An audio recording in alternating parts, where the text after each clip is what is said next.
Good morning, all. Welcome back to another video from FPL Double Pivot. It's Friday, so that can only mean one thing. It's time for the FDR Decoder. We look at the fixtures. Basically, we look at the fixtures. If they're green, are they that easy? We talk through them. A little bit of banter sprinkled in there. And today, to help with the banter, a man alongside me, a man I know very, very well from the FPL community. He's one of the beating hearts of elite FPL. He is also the main and the only, the sole, the heir to FPL Total Stable podcast. A man after my own heart with office quotes, extras quotes, and life's too short quotes is Steve-O. How are you doing, mate? Welcome, you know. Welcome. I didn't want you here, but welcome. If anyone doesn't know the office, it's going to be a lot of quotes all the time. But Steve-O, how are you doing, mate? Fantastic to join me, mate. Well, as I stated, I'm very ill at the moment, and genuinely, you're lucky that I'm on. I don't want to do any content whatsoever. I'm not doing any next week, so yeah, it's genuinely the preview we've got. He does it for the channel. Do you know what I mean? He does it for the channel. I like school predicting, because half the time when I listen in, I'm thinking you're speaking absolute twaddle. And that's why he's here. Yeah, go against me, parallel. So we should cut off. No, Steve, well, thanks very much for joining me. We were just chatting. We chatted for 5-10 minutes before, and mostly just laughs, mate. Mostly laughs. So it's great to have you on today. What we're going to cover for the chat, everyone in the chat, we'll delve in there in a second. I've got something very special for the first thing next. Might have something to do with a certain international game last night, and then we'll move on to the FDR Decoder. We'll talk game week 7 and 8 bus teams. I think you're wild carding, is that right, Steve-O? Yeah. Yeah, boy. Yeah, buddy. And then we'll dip into viewers Q&A. And then, about 45 minutes, we'll let you get back to what you're meant to be doing on this Friday morning, which is probably work. So just saying hi to a few in the chat. FPL Nightmare, Jackie, Colm. All the big dogs are in there, Steve-O. So, all the big ones. All the big, yeah, I love them. All the big ones.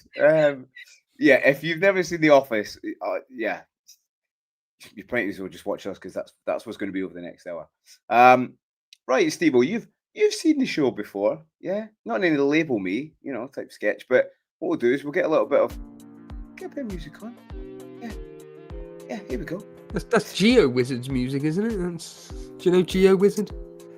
I do not. You will do when you see one of his videos. This is his music. Brilliant. When he sues you for using his music. So, right, okay, so. We are live, aren't we? Oh, we're live. And we do talk about FPL. So if you just joined, please hang on because we're talking about it now. Fixtures, let's talk about fixtures. So this is what we use. We use Fantasy Football Hub. I'm not sponsored by them, by the way, just so you know. So there's no bias here. And we use the fixture ticker, just mainly because it's quite good. It's quite kinesthetic, if you will, Steve-O. And we always set it to like 5 game weeks. There's a lot of people wildcarding this week, namely Steve-O as well. So we've set it for 5 game weeks. You can set it to whatever you like, whatever your heart desires. But that's what we're going to do, just so we're not focusing on one game week. And all we're going to do is we're just going to delve into fixtures. And me and you are going to talk, Steve-O. That's all we're going to do. We're just going to talk. And what we do, usually we have a look at this attack defense, and it's the old kind of FIFA rating 5 stars.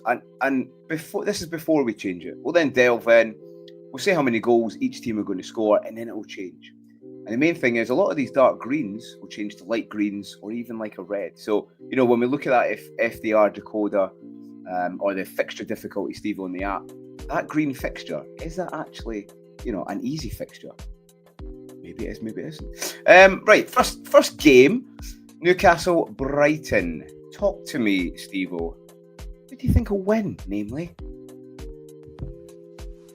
Whenever I look at fixtures, my immediate reaction is, and I'm hoping this doesn't crash like it always does on Elite FPL, but I always just immediately think about the fact that, I know for a fact that Brighton are very, very good at home, and Newcastle usually struggle away from home. So the immediate thought process is, Brighton are probably going to be winning this game, and they normally get up for these types of matches. Brighton, they normally, they'll lose to, say, someone like Burnley away, but then they'll be playing someone like Newcastle, for instance, and then they'll beat them quite comfortably, and then the following week they'll be away at Wolves, they'll draw 1-1, and then they've got Chelsea at home, and then they'll win comfortably again. Now, ironically, I know that they beat Chelsea away from home, but that was due to circumstances and whatnot. But yeah, my immediate reaction to this is I just thought 2-1 to Brighton straight away. And when I look at the home record for Brighton this season, they haven't lost any games. They've drawn twice. Beat City. 1-1 with City, didn't they? Say that again? They beat City as well. Yeah, they drew 1-1 with Fulham, 2-2 with Tottenham, and obviously they beat Man City. And that game, honestly, was, I'm not going to swear, utterly dreadful. I hated it. Grotesque. It was. Joking aside, it was shockingly bad. Haaland missed some gilt-edged chances in that game. It was extremely frustrating. Whereas Newcastle away from home, I'm going to do the old Elite FPL one here. 3 draws, 0-0 with Aston Villa, 0-0 with Leeds, 0-0 with Bournemouth. So when I kind of put all that together, I think to myself, this is going to be quite a tight game, I think. And when I evaluate it all together, I'm just thinking now, 1-1. Yeah, no, like you're saying, yeah, Brighton away aren't as, they're not as strong. At home, they're very, very strong. I looked at your record, the record just like you did, Steve. Obviously, City beat some big names. They always score. And yeah, they are very strong. Away from home, I feel like they're due a bit of a battering, actually. You know, they're at home for this, so it doesn't really matter. But yeah, it's difficult though, because Newcastle haven't been giving up many chances, have they? That is the issue. That's what you're saying. But I mean, here we'll look at the rating. Attack 5 stars and defense 4.5. Would you rate that much, Steve? I think that's about high. Who's that for? Newcastle. Yeah, for Newcastle, 5-star attack and 4.5 in this specific match. Yes. Well, sorry, over these run of 5. So game week 8 to 13. Well, in my wildcard team, I'm going with Anthony Gordon, and I'm probably going to go with Nick Pope. And like it. I'm just looking at the upside to Anthony Gordon, to be honest with you, because I'm not going to get.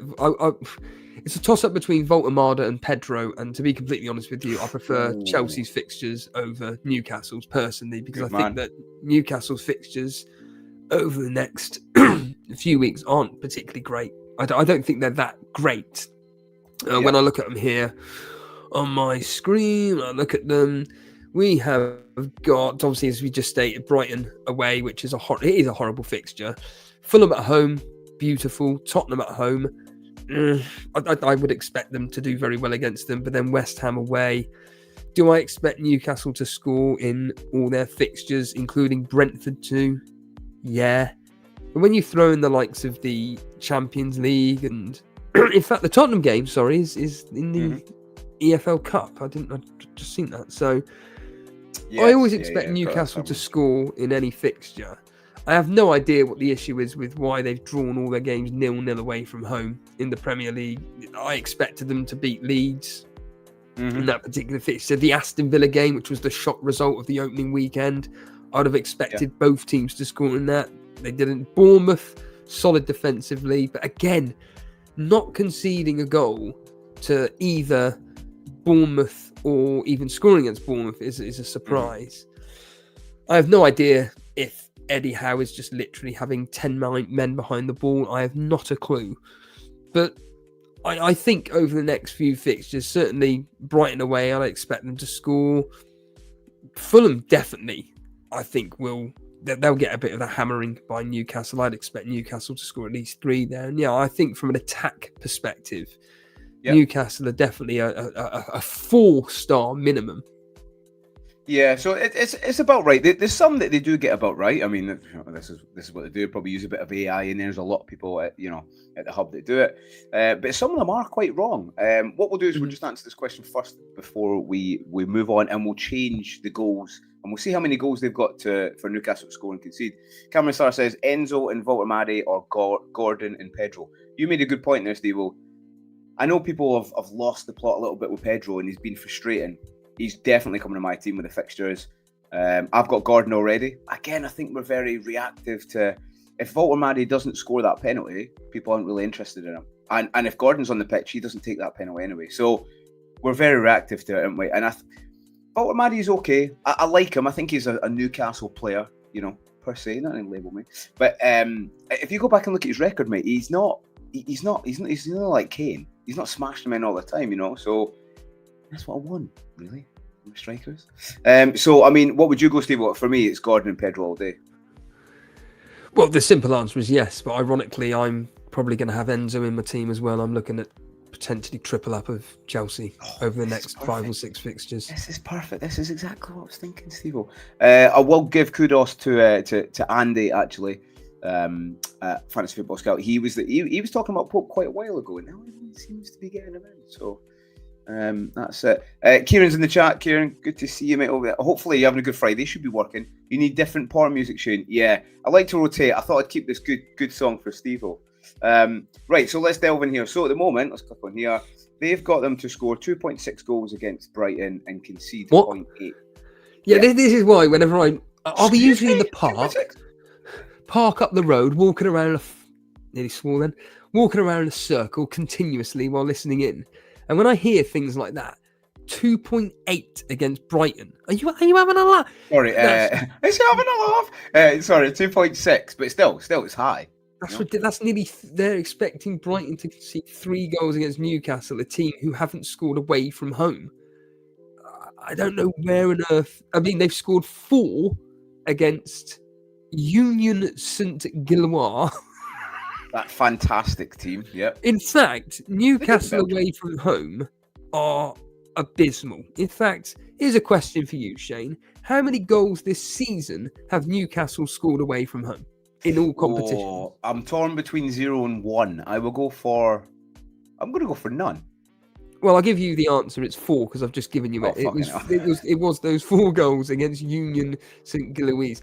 I would probably drop that number down for Newcastle to about a 1.3. So they haven't scored away in the league yet, though. No. In all competitions, they haven't. They've only scored the 4, but in the league, they've scored 0. So yeah, would you say drop it down to 1.4? Oh yeah, about 1.3, 1.4. I think. Yeah, I think so. Yeah, because I mean Brighton are strong at home, and then Brighton to score. Newcastle have been good; they've not been giving up many chances. It's on 0.8 just now. I think it's about right. Maybe, you know, Brighton at home. What do you think? Higher a little bit, maybe. Because I think this game is very, very equal. I would probably put Brighton about the same, a 1.3 or 1.4. I mean, when you're looking at here, Brighton at home, they always score. They always score. No, that's a good shout. Let's go that. Always score. 1.4, 1.4. Let's just change that up. So we'll go to Brighton. We change that to 1.4. This is what I find so interesting, like how they put Newcastle. There's nearly 3 goals against Brighton. Like, that's just madness. Well, yeah, you know, this feeds into more of like the AI. And what really we should do, I've been looking to do it for a while, is, you know, like predicted points. I think I might just start reviewing them every week. Do you know what I mean? Because at the start they had Salah ripping it.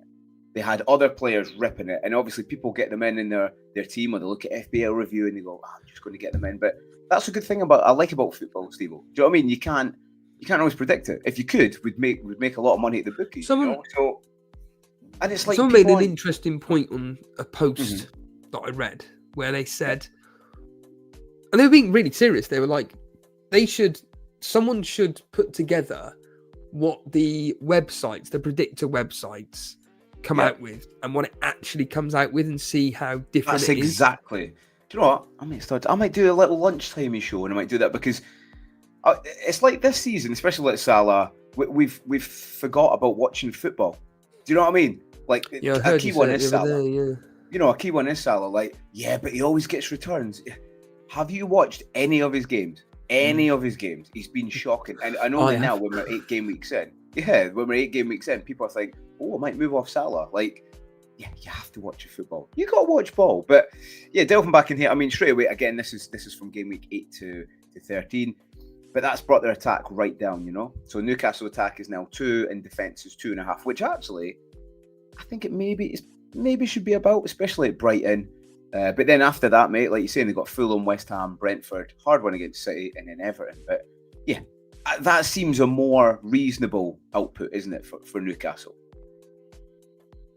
Yeah, absolutely. I always say this line on Elite FPL where I do genuinely pride myself on my predictions. And even this season, you know, I'm sure we'll talk about it. In fact, I know we'll talk about it. I just think that I've picked the right teams going forward. It's just the players of said teams just haven't done anything, i.e. Chris Wood, Phil Foden, to name two. I've just been very, very, very, very unfortunate with my players that I've brought in for the team, yet the team have done well. So, yeah, like I say, whenever I do listen into this particular stream, I always get really frustrated hearing the nonsense AI throws out. I like it, mate. I like it. So, yeah, they've changed it. You know, the Newcastle-Brighton fixture is harder than people realise, I think, especially for goal scorers. I mean, we've got Gordon, or you're going to have Gordon, so I'm comfortable in that. I don't think I want any more assets than that, to be completely honest. Right. From one very good game, might be a very dross game. Involves a team of yours, Steve-O. Leeds Burnley. I'll let you say this. This is your team. Talk to me. This is a biggie. This is a biggie. Yeah, I think that the main thing from Scott Parker's point of view is that I like the fact that he doesn't seem to fear teams. Yes, he sets up in what I call a 6-4-0 formation, or is that even when you're playing? Yeah. Yeah, or it's a 5-3, Foster and Anthony up top, running around, unable to pass to one another, which is the most frustrating thing as a fan that you're a supporter that you will see. And we did do very well against Leeds last year. We beat them, I believe it was 2-0 at our place, and it was 0-0. I mean, I'm going to literally check now. 0-0 at theirs. And, it was 1-0 at their place. I expect this to be very, very, very, very tight. I mean, what's it got us? What's the predictions from the goals scored? Goal scored. So Leeds are away. Yeah. Leeds are away. Burnley at home. So it's got. Let's go Burnley because they're the home team. They've got 0.9 scored. Yeah. And this is why we do this, Steve-O. 1.8 goals that Leeds are going to score. Yeah, you could have 8 Calvert-Lewins, mate. He ain't scoring a goal. He is absolutely, please do not swear, but he's poor. He's very poor. Do you know, I had a bet last week, Steve-O, with Kieran, if he's still in the chat. I know, I'm fully aware. If Calvert-Lewin scores, I'll do a half marathon on Sunday. Now, I had a fantastic sleep because I knew he wasn't going to score, mate. Do you know what I mean? So, yeah, I mean, what do we think? 0.9 for Burnley at home? A little bit low? Yep, agreed on that. I agree with that. So what are you thinking? 1.5, maybe? What, for Leeds? No, Burnley to score, sorry. No. I agree with the. I think I'm a 0.9. We'd be lucky to score. I know people are. You're the expert. You know, people go on about the fact that, but Burnley do score. Yeah, but the goals that we've scored have come literally from all mistakes. I mean, the goal against, what do we call it, Aston Villa the other day. Mm-hmm. If Ugo Chukwu is marked, he's not scoring that header. He's literally just on his own. They just literally passed the ball to him, headed it in goal.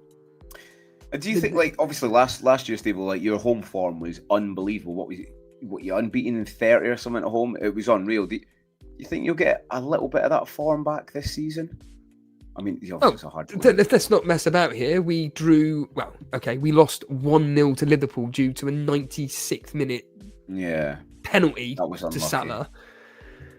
The other game in which we lost was against who was it again? Who are we looking at here? Burnley. How can I forget this? We lost the other day, and it was against it was a draw against Nottingham Forest. Yes, and the fact that we lost to Liverpool was inevitable anyway. I wasn't expecting it to be that tight. I mean, you expected more, though, Steve-O. That was really unfortunate. That was. Yeah, the whole circumstance, how that goal came about, I don't really want to talk about it. It just annoys me. But certainly at home, Scott Parker has made our place a fortress. And against Leeds, genuinely, we lost to Cardiff, of course. And again, it was another Sean Dyche-esque, as I keep saying on Elite FPL, don't go and get yourself injured. Don't worry about whether you play yourself into the team or not, because you ain't going to be joining into the first team. Oh, yeah, it was that. Again, it angered me so much watching players plodding You around. kind of want that though, Steve-O, so it gives you, you know what I mean, you're a little bit more fresh. I mean, fans kind of do and they don't want that, you know what I mean? You want a bit of a cup run, but not to smash. No. I wanted to win that game. It breeds confidence, Yeah. especially when you've got Man Yeah, City good up point. next. And it's just, well, we've just lost to Liverpool. You draw against Nottingham Forest, then you lose to bloody Cardiff. You've got like quite a big high against Liverpool, where it's just, Yeah. you know what, we may have lost 1-0, but look at the circumstances of how it happened. Keep your heads held high. Then against Nottingham Forest, you'd argue from last season's form that they're a good solid team. We drew 1-1 with them, good result, and then it's right, we're into Cardiff now, brilliant. Let's just get them out the way, beat them 3 or 4-0, and we move on. And then to lose 2-1 at a whimper, it was pathetic. And then of course, then we have Man City away, and you know, everything that expected in that game happened. Aston Villa away, I knew we'd lose that, and then we got, like I said, Burnley versus Leeds, where I personally think it's going to be one of those where they shake hands before the game and just go 0-0. Just don't really put any effort into it because we've got more important games coming forward. Yeah, that's what I think for this. Yeah, no, I think you're right. I think they're overrated. It should be like a 0.9 per team, personally. Yeah, no, I think that's right. I think people are overrating, like, and this feeds into to actually, I'll put it on the screen what Zygo said. Calvert-Lewin train. Now, I don't really understand it. I'm not getting on the train. I'm not even train spotting that. I don't understand it, mate. And in fact, I do understand it for one reason. FPL review, mate. That's the only reason. Like, DCL. Has FPL review watched Calvert-Lewin in the last 4, 5, 6 seasons? Probably not. So, what are we even thinking about? And even when he's on the field, mate, like, he does still get in good positions. And listen, for anyone who's listening, I'm not saying he plays in the Premier League. He's had a good career. I'm not saying he's, label me poor player, but he doesn't finish his chances. He does get some chance. He just doesn't put them away. He's like a Nunes. He just doesn't put his chances away. So think for yourself. Don't be a sheep. I'll still have him over Brozier, though. Fucking hell. Him. Talk about a man with less enthusiasm than a slug trying to cross a fucking road. It's embarrassing. Yeah, but you're a lot of slugs. So, with the personalities. Right, anyway, we digress. So, we're going 0.9 for both. I think that's about right, mate. Like you're saying, it'll be a really, really tight game. Prediction-wise? I personally think it'll end up being 1-1. I'd like to think a little 1-0 for you, mate, but I hope so. I mean, I've been good. Let's say when we came into the season and I saw the fixtures, and as ever, whenever Burnley come into the Premier League, we get hit in the cojones and we get a terrible, terrible fixture run, and every single game has gone, as in like win, lose, draw, has gone exactly as I expected. So I expected us to get something against Sunderland, preferably a win. We got a win. Yeah. I said against Nottingham Forest, I'm expecting us to get something out of that. We get a draw. And the Burnley Leeds, I'm expecting to get something out of this. Whether it's a point or 3, I don't care. Preferably 3. But it's going to be a horrible game.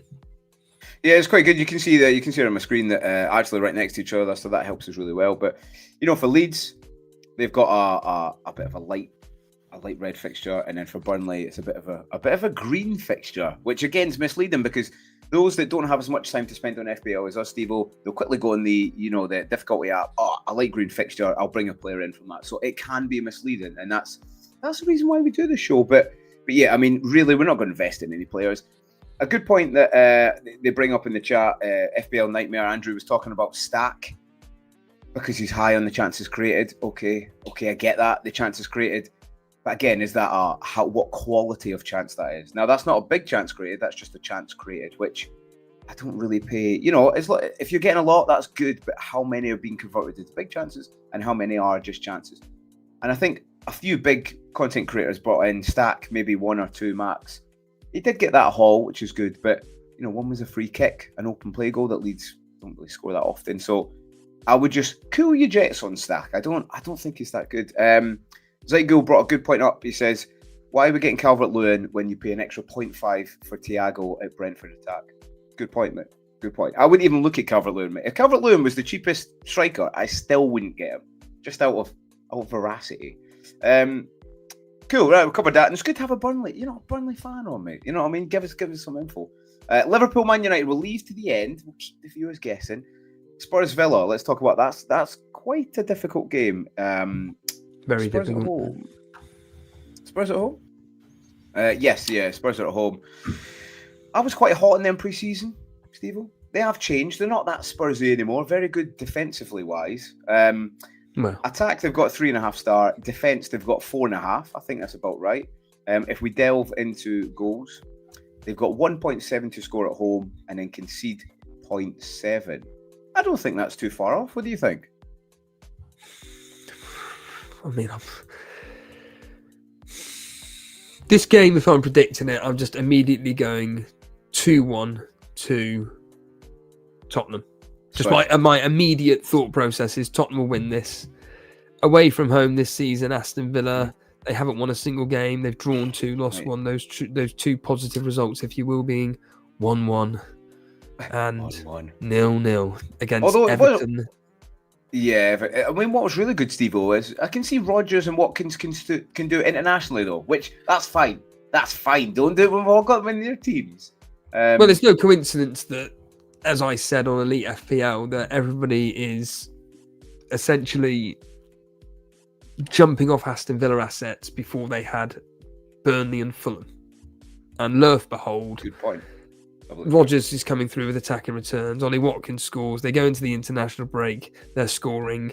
And now they've got a team in Tottenham who, ironically, at home, aren't that great. They've only scored 4 goals this season and conceded. I think they conceded 2. The one winner was against us, 3-0. They lose against Bournemouth 1-0, and apparently they were abysmal. And that, I mean, you said about their good defence. You did the match of the day challenge. That Tottenham Wolves, I think was it the Tottenham Wolves game you did the match of the day challenge? Yes. It was, wasn't it? Yeah, Richarlison, because yeah. you were tipping. I'm still bitter that you didn't captain Richarlison. But anyway, whatever, we're not here to talk about it. But the fact they conceded to Wolves the way they did, I just was lying in my bed just thinking, I've got double Wolves defence in this particular fixture. A Tottenham defence, sorry, against Wolves. I'd like to think it's going to end up being 1-0, 2-0, something like that. And the fact that they scored, you're just like, literally, it's just grim. And yeah, like I state, I expect this to be quite a tight but end-to-end game. In fact, very similar to the Tottenham Wolves game, where, to be honest with you, I think the score doesn't represent how end-to-end it was. It was a very end-to-end game. Kudos was ludicrous in that how he only I don't think he even got anything in that game in the end. He got a goal ruled off for minimal offside. Yeah. And really, if that score was, say, 3-1 to Tottenham or 3-2, that would be a perfect representation of that game. But 1-1 really doesn't do that game any justice. But yeah, my immediate reaction for that Tottenham versus Aston Villa game is like a 2-1. But when you're looking at it from a point of view of predicted goals against one another, and as I stated, Aston Villa clearly away from home, they don't score, but they don't get scoring 1 goal and conceded 2 tells me that they keep it tight as well. This probably sounds like another Burnley versus Leeds game. It's like maybe not to the extent of 0.9, because we know Tottenham and Aston Villa have goal scorers. So I'd probably then be putting up to like a 1.2 for each team. Yeah, the Spurs. Yeah, in fact, I think Thomas Frank has still not found the right balance in his team yet, but I mean, he's significantly improved, and it's good to see a good coach. Listen, Ange is a good coach in his own way, right? As in, not a very good one. He's one-dimensional, isn't he? He only plays one way, and that's great if you're in a league that, you know, you're in the best team, e.g. Celtic or, you know, Australia, where he was before. You can't do that in the Premier League, can you? You can't play one-dimensional because you get found out. You've got him, you've got Amarin, who's been found out. It just doesn't work. You know, tactically, you just get smashed. But yeah, I think 1.2 for each. It'll be close. I think there'll be 1 goal in it. If I was going to put a bet on, I'd put 1 goal in it. Maybe, you know, the England players coming back, Watkins and Rodgers, gives them a little bit more confidence. I think their midfield, I think Emery tried to do too much at once. Buendia, I just like Buendia. And I think at some point this season, we might start talking about him. He's quite cheap and he seems to be playing fairly well. But I think he was just trying to do too much. He had like Bogard stepping into like defensive mid. I know he's quite malleable, but yeah, he's not really. Well, you got 2 managers here that I see that they don't want to lose. But they don't want to lose in a boring way. Like with Scott Parker and David Parker, where it's going to be, we don't want to lose 0-0. These are two teams two managers, which is we don't want to lose, but we kind of want to play a bit of we know we can score as well. We've got the flair players which can do something. That's why I think a 1.2 is about a fair enough thing, because as demonstrated here, Aston Villa don't concede many goals at home, and Tottenham aren't scoring many goals at home, and conceding either. So yeah, it's kind of like the stats directly in front of me, the literal stats are saying that it's probably going to be like a 1-1. So yeah. Yeah, and that's actually, this probably rings true, that because we've changed it now. Spurs, okay, it's over the next 5 game weeks, but attack, they've only got 1 star. Okay, it might be a little bit low, and Villa do concede, but they've got Villa, then they've got Everton away, tough game. Chelsea at home again, another tough. United and Arsenal, and then even Fulham, I've got the fixtures in front of me. Their fixtures are crap. It's just. So I've still got the pigeon, but he might be coming out for a certain Brazilian Chelsea striker. I might as well tell his name, because I've literally given you every other clue bar then. But yeah, you can see it has changed there. So I've got Spurs. Look at Villa as well. They've got a tough run as well, mate, like you say, in Tottenham, City, Liverpool, Bournemouth. But then after that, it gets better. Awful. Leeds and Wolves. But after that, I take Rodgers out. A lot of people had a lot of patience with him at the start. And I still think he's good, well priced. But yeah, for now, I would move off him. If anyone's got Konsa, by the way, Steve-O, get rid of him. I had him last season, and he was grotesquely bad. I'm still bitter about Tyrone Mings getting injured. Yeah, I seen that, mate. Yeah, that was unfortunate, but he seems to do it every season now. Like, he is a unit, but his body doesn't hold up, mate. But right, Wolves, Sunderland. I tell you what, there's some very, very tight. Can we just move on from this? Yeah, we'll cover this one fairly quick. Wolves, Sunderland. So let's have a look. I do actually like the Wolves attack. Over the next, let's have a look. They've got Sunderland, Burnley, Fulham, Chelsea, Palace, Villa. But the first 2 promoted sides, decent. They've got 1.8 to score and then concede 1. What do you think? 1.8 to score and concede 1. Wolves are a really weird one. They're away results. It's home. They're conceding goals for fun. In fact, at home, they've conceded 11, which is the worst in the league, and they've only scored 4. Yet away from home, as demonstrated against Tottenham, they've only conceded 3 and scored 1. Essentially, Wolves are crap when it comes to scoring, but away from home, they're okay defending, but they're literally conceding 1 a game. Literally conceding 1 a game away from home. But at home, dear, oh dear, oh dear. What's that? Almost, my maths is terrible here, 3 a game, average, give or take. Yeah, it's quite a cauldron. Like, they played, actually, City, when City beat them, the score was bigger than what it should have been. It was a bit closer, but I've never been at Molineux, Forget Man City. That's just, Man City will do that to anybody. It's the fact they're conceding 3 against Everton and 3 against Leeds. What? And even in the Cup, I think they were at home as well. I think they conceded 2 v Everton. Everton a better attack, but yeah, I think I've never been a Molineux. No, they beat Everton 2-0. I thought it was 3-2 in the Cup. No, it was 3-2 in the Premier League. In the Premier League. So, Molineux, I'd like to go there. There's some good Scottish players in the past that's played for Wolves, so I'd like to go there as a stadium. I think it's quite a cauldron, though. It's, if you're not playing well, the fans are on your back fairly soon. And if you look at the pre-season results, it was poor, mate. It was poor. And like you're saying, at home, they are getting smashed. So, if we talk about the fixture-wise, 1.8 to score and concede 1 to Sunderland, do you think Sunderland a little bit more, 1.60? I don't buy into Sunderland, to be honest with you. They were the goal against Nottingham Forest. Again, I'm extremely bitter about that, because it was the last fixture I had for, was it Sells in goal? It's one of those. It's the Steve-O luck. When I play Sells in goal, it's 1 point, 2 point, 2 point, 1 point. The second he plays against Arsenal, it's 3 points. You could just, honestly, it's unbelievable. But Sunderland away, I'm already, if I just look at it from a literal sense of what would I predict in that game, it would be 1-0 to Sunderland. Straight away would be my instant look at that. Wolves, on the other hand, has proven so far this season they're very, very tough to beat. They're always conceding a minimum of 1. And I do like. As it stands right this second as we speak, I have got that Krejci in my defence from Wolves to be playing, basically just to play the home game against Burnley's 4.5 million. And then Fulham away isn't a horrible fixture either. So those 2 fixtures are very, very good. The 3 after that, horrific: Chelsea, Aston Villa, Crystal Palace. Like, they're just disgraceful fixtures, to be honest with you. But these next 3, look, they're okay. Against Sunderland, once again, it's that classic thing of probably a 0.8. A 0.8 if you're thinking logically here. They got Sunderland to score. For Wolves to score. Wolves. It's like a 0.8. I mean, they've got Hwang, Strand Larsen. If he's fit, if he's fit. I'm going to cheat here, but if I just look at the Wolves team and just name, what's that Brazilian Arias. Or whatever is? Arias. Yeah, they don't scream. I mean, here it is, a Menezzi. I mean, I've never even heard of him. Arias, never heard of him. Yeah. You've then got the likes of, in their supposed 3-4-3 formation, which is their favourite apparently across the season. On the wing backs is Hoover and Wolf.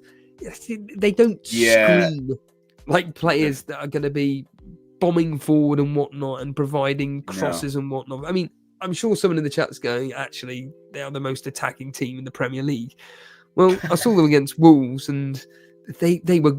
Sorry, I saw them against Tottenham, and I think they were just taking advantage of the fact that Tottenham were just a bit lacklustre in that particular fixture. I think they grew in confidence, to be honest with you, Wolves, because for some reason Tottenham just didn't have their shooting boots on, and they could have been 2 or 3-0 down within the first 25-30 minutes.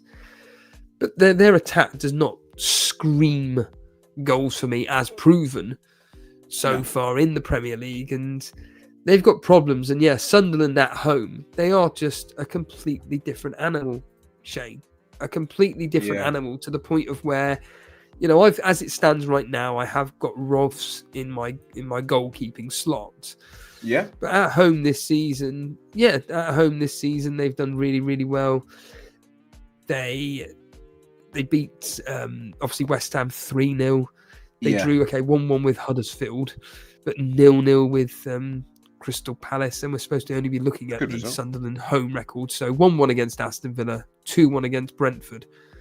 So I think that this game has got this classic 1-0 either way, preferably in Sunderland's favour, or 1-1.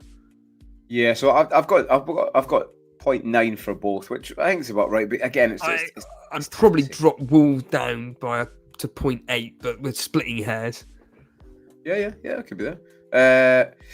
So you can see, it's a bit of a red fixture now for Wolves, as most of the fixtures are. Defence, you might be interested, like you say, McCretchy. Attack, probably not. Someone said in the chat, Strand Larsen as a differential. He is, but I think, especially after the international break, just take your time. Don't make early transfers, because people will come back and he's dealing with an injury, isn't he, as well? So and he's taken a while to come back. So I'd just wait out Strand Larsen. I do like, if their season's going to pick up, Steve, it's going to be in these 3 games: Sunderland, Burnley, and Fulham. I do worry for Wolves.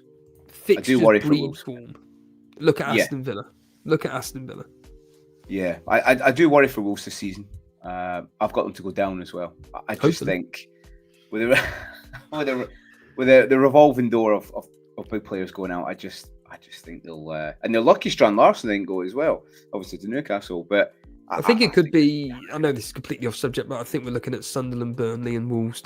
Well, Burnley definitely. That's 100%. They're gone. Wolves. There's a very, very good chance. And I think Sunderland will just run out of steam. I think they're going to do a Luton, but Leeds will be fine. Leeds will be categorically fine. Well, they were saying the other day on Match of the Day that, at this stage now, with the amount of points from the promoted sides, always at least 2 have stayed up. So hopefully we get them to stay up and shake up a little bit. Right. Arsenal, Fulham. Colm's in the chat. His team is Fulham. What do you think? Listen, Arsenal, I've been big on Arsenal for a while now. Like last season, and I was speaking to Kieran last night or the other night, and I genuinely think it's their time. I really, really do. If you look at how they're playing, they're grinding out wins. All right, close games against Newcastle, last minute winners.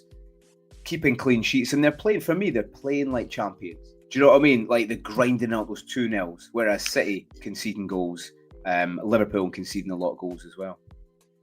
Yeah, there's a difference between, like you just stated, playing like champions and getting last-minute goals to teams like Liverpool, where, for argument's sake, against Burnley, or even Newcastle, where Newcastle in the second half, where even though they were down to 10 men, were all over Liverpool. If it ended 2-2, no one could have argued with that. Whereas with Arsenal, they're plugging away. They're just constantly on the attack in these particular fixtures, and I think they deserve the goals that they're getting. I mean, that game against Man City, for instance, the fact that Man City put all 10 men behind the ball, 9 men behind the ball, and just allowed Doku to do the Foster/Anthony role, essentially. They deserved to get a goal out of that. I mean, I'm looking at the history here, funny enough, between these two, and there's a lot of 2-1s in this particular game to Arsenal. Is there? Yeah. In fact, I'll be honest with you, Shane, Fulham don't exactly hate playing Arsenal. They've had a couple of decent results. In fact, in the last 4 fixtures, Arsenal have only won once. There's been a 2-2, a 2-1, and a 1-1. So yeah, Fulham actually do like playing Arsenal over the last few fixtures. However, I think, as you stated, it's a different kettle of fish here. And when we're looking at this decoder, I'm thinking the way that Fulham have been this season, in which it seems to me that they seem to be pretty poor away from home, but they're at home this particular game week upcoming. I'm probably going to be proven wrong, and I'm not. They haven't lost this season. They've scored 5 goals and only conceded 2 at home, and that was 1 against Man United in that 1-1 draw, and they conceded 1 against Brentford in a 3-1 win. Whereas Arsenal away from home, they're basically not scoring any goals. They scored 3 goals, Shane, away from home, and conceded 2. And I'm looking at that and I'm thinking, great, I'm going to have double Arsenal defence, and they're probably going to concede against Fulham. And to be completely frank with you, my immediate response to this fixture was a 2-1 win to Arsenal. And looking at the decoder here, I'd probably put Fulham at like a 0.9, if not literally a 1.0, and Arsenal at like a 1.8, 1.9. You're not far off, mate. Yeah, you're not far off. They've got Arsenal 2.4, and then they've got to concede 0.6, which is probably a little bit high on both terms. I seen Fulham the other day, and I was so pissed when I had double Bournemouth defence on the Friday, because Fulham offered nothing. King done his best in the middle. He's a young lad. He's kind of leading the line. He just had nothing. No service, no creativity in the middle.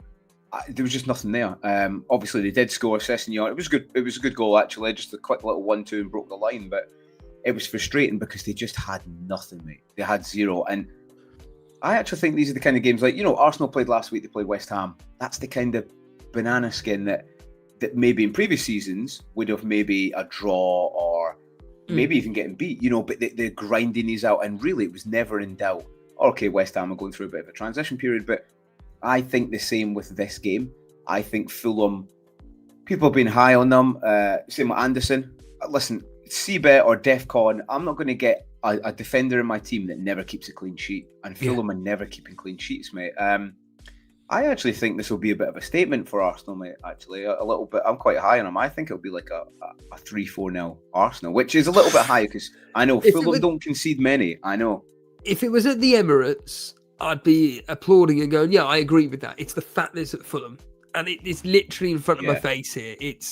I always find it really interesting when you look at away results compared to home results. The fact they've conceded 9 away from home, and yet at home they've only conceded 2. It's ludicrous.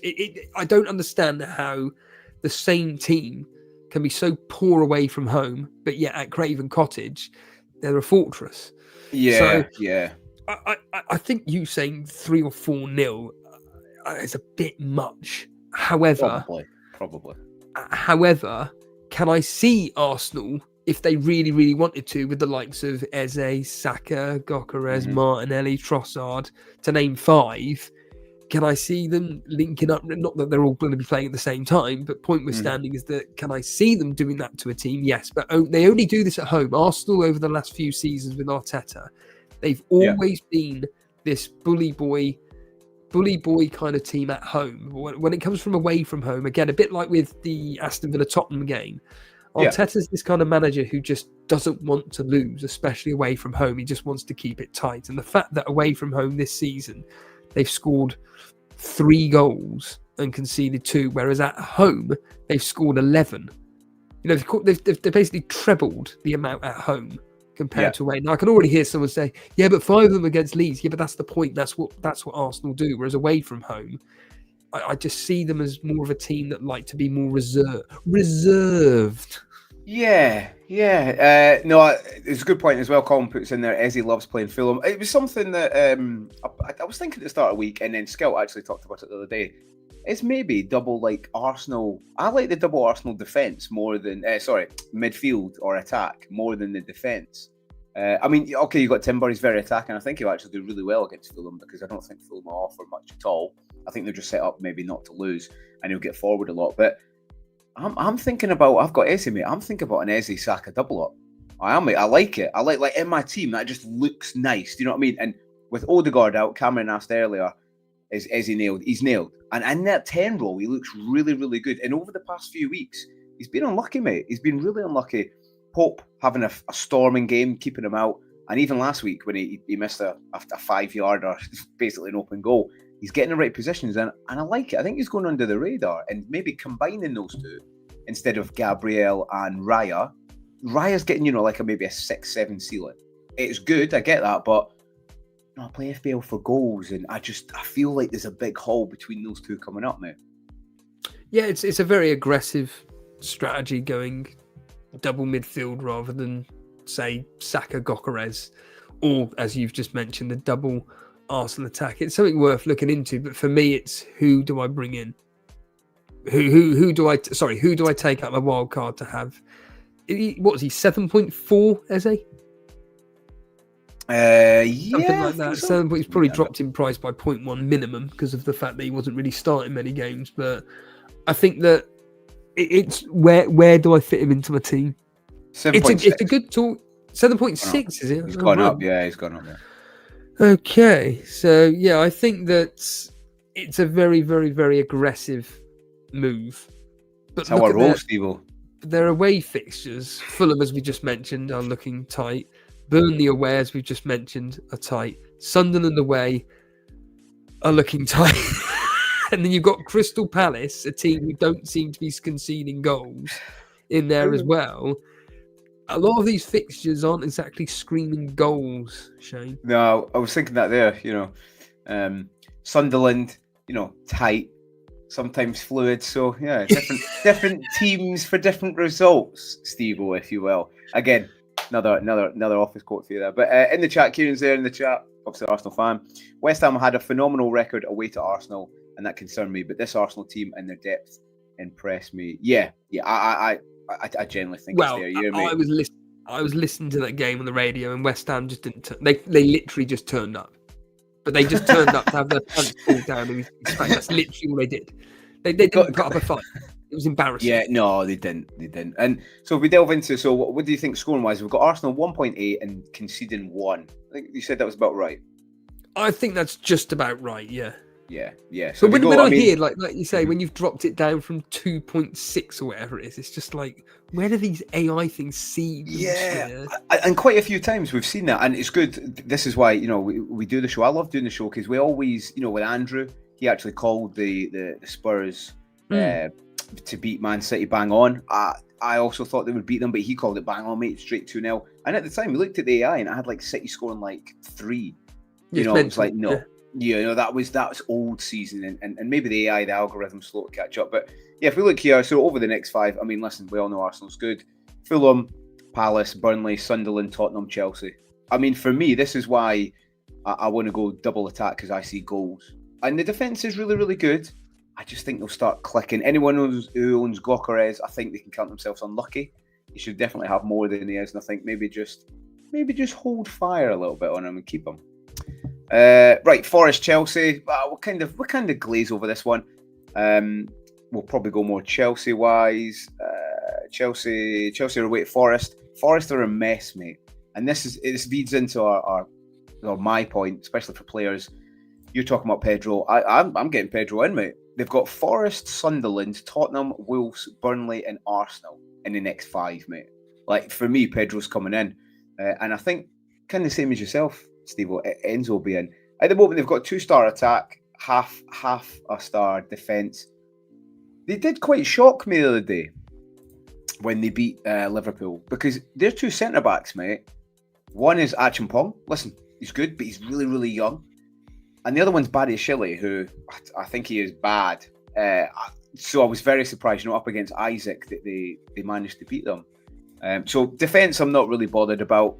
Gusto, I don't think he's very good. I don't think he's a good player going forward or defending. And then Cucurella's probably the best in that back line, but he's quite expensive. So, if we delve into the attack rating, they've got 1.4 Chelsea to score and concede 2.4. Is that right? Nah. Again, this is just a load of nonsense. It is. I think it is right. Score 0.8. Yeah. I expect Chelsea to score. Nottingham Forest to score. Yeah. Because Chelsea always seem to concede, annoyingly. They do, yeah. You know why it is? Their back line, they overcommit. And you always see, like, Chalobah in the middle, he overcommits, and then they're getting caught out. And they've got quite a few injuries as well in the back line, haven't they? Well, they've got, like, 6. Well, Chalobah will be back for game week 8, and he's going to be going straight into the Chelsea team. He's basically one of Maresca's favoured boys, but certainly looking at Chelsea away this season, they'll score goals. They score goals, but they also concede a lot. Scored 8, conceded 5, and that's away from home. Whereas at home, it's ironically the opposite. They've only scored 3. They've scored 5 and conceded 4. And anytime I think about Chelsea, that's what I always think. I go, they're not really a team that keeps many clean sheets, but they're also a team that scores lots of goals. That's what it appears, and I've been proven right here. They do seem to be able to put together a good enough attack. And like you say, with the likes of Pedro being supported by Estavo, for instance, Neto, I don't really rate Neto, to be honest with you. He's a hard worker, but when it comes to end product, I think he's pretty poor. Yeah. His decision making, I don't think is that great either. And yeah, like you stated with Chelsea, I think that people selling Pedro are just mad. That fixture run is, you cannot. It's good, mate. Nottingham Forest away is a great fixture. Sunderland. That's maybe the best fixture this week, mate. Coming up, genuinely. I agree. I think that. Yeah, I think. Well, I think it would be better if it wasn't after the international break. But, we're splitting hairs here. Sunderland at home, perfectly fine fixture. Tottenham away, Wolves, Burnley. I think with the whole Ange thing, I don't even know why. Why take Nuno out? Because obviously I had an argument with him, so he basically booted him out. But then you can't just bring in any old manager in. Do you know what I mean? Look at Ange. He's been shocking, mate. He's been really bad. And I think he's 1 game away from getting sacked already. Yeah. I completely concur with that opinion. So, well, you joke, but it's true. It's bizarre that a man has come in and he's just continued the run that happened at Spurs, just loss after loss after loss. He's all or nothing, and I get that. Even last season, like Spurs, I'm sure they were 3-0 up in a game, and they got pegged back to 3-3, or at least 2-0. It happened quite often. Like, all you got to do is change your philosophy a little bit. Like, no one's saying you're going back on your word. Do you know what I mean? It's tactics. Stop playing one way. But yeah, what do we think? Chelsea to score, mate? It's got 1.4 up a bit. I'd be putting that up to about a 1.8, 1.9. I was thinking exactly the same, mate. 1.9, and then conceding, definitely. There's the definite chance in skiing. I think it's just bang on 1.0. 1.0, yeah. And we'll see how that changes up. Yeah, Onion said in there, look at Chelsea's run. I don't know why people are moving off. And especially when we're talking about Dominic Calvert-Lewin, mate. I know Pedro's more expensive. I get it. But I'm sure you can find the money to go up to Pedro. Instead of a Calvert-Lewin that you're going to play. Nah, not for me. So anyway, that's gone up. Their attack's gone up to 4.5 stars. And now Nottingham Forest is a dark green fixture as opposed to like a light green difficult. Which it will be, mate. It will be. Move on to this one. West Ham Brentford. We'll cover this one fairly soon. West Ham are still in transition. I think Nuno will sort them out. And even though they got beat 2-0 again by Arsenal and they did get battered, it could be more. at least there was some signs that they were improving. He didn't have them for long before he took over, so he's not put his stamp on the team, but they're still conceding from corners, so that's an issue. If some of the West Ham players maybe jump for the ball, that maybe be good. They maybe stop conceding from corners, but I think they'll be all right. People are talking about Bowen and who's the wing back, Juve. I think it's a wait and see any place for West Ham. I think we just wait. All the horses. Well, but yeah, go. For me, I'm actually going all in on West Ham. I'm Ooh, actually, if I make Paul says, the graph. Where does the player line go? So yeah, they've charmed you, if you will, Steve-O. Yeah, at home this season, they have been absolutely pitiful. Yeah. Listen to this. I mean, without looking, how many goals have West Ham conceded at home this season? Ooh. Without looking. For a while, they had like a 3 and a 3, so 8? Add 2, 10. 10. They've conceded 10. How many goals have they scored at home in those 3 fixtures? I'm going to say 1. 2. So there's a big issue at West Ham at home at the moment. Is it because that they're expected to play this attacking style of football because the fans are on top of them all the time? Are they feeling a bit nervous about being at home? I don't know.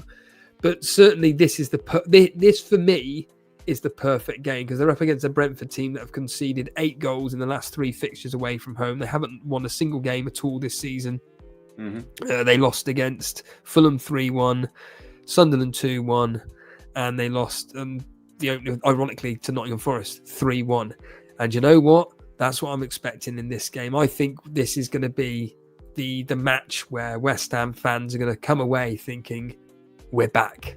We're back, and they've got some really nice home fixtures. I think Brentford, Newcastle, and Burnley. I think there's lots of goals in these fixtures, and I'm very I've got Bowen in my wildcard team, and I'm very boyish over the next few weeks. In fact, Bowen for me is a brilliant captaincy option against Burnley. Paquetá's another one to be seriously considering. I don't know why people were looking at him several weeks ago, but now I don't get it, mate. I don't like. Well, he's a threat, isn't he? He's a player who likes to take a shot on goal. He's got penalties as well, which is also another big thing. And he's cheap. Look, he's 5.9. He's 5.9. He's in my team as it stands right now. And I do like the fact that those fixtures of Brentford and Burnley specifically, I think they're gold dust, Shane. And even Leeds away, you could argue, if Nuno really does get the groundwork in over this international break and then into the next fixture, I think personally that West Ham could do really well over the next 5 game weeks. I think they will definitely improve. Nuno's a great coach. He's a great manager, but I just think, Bowen's a good shout, or maybe a Paquetá, but they're not going to score many. He takes quite a pragmatic, a bit of a defensive approach. I know Nottingham Forest had done really, really well last season.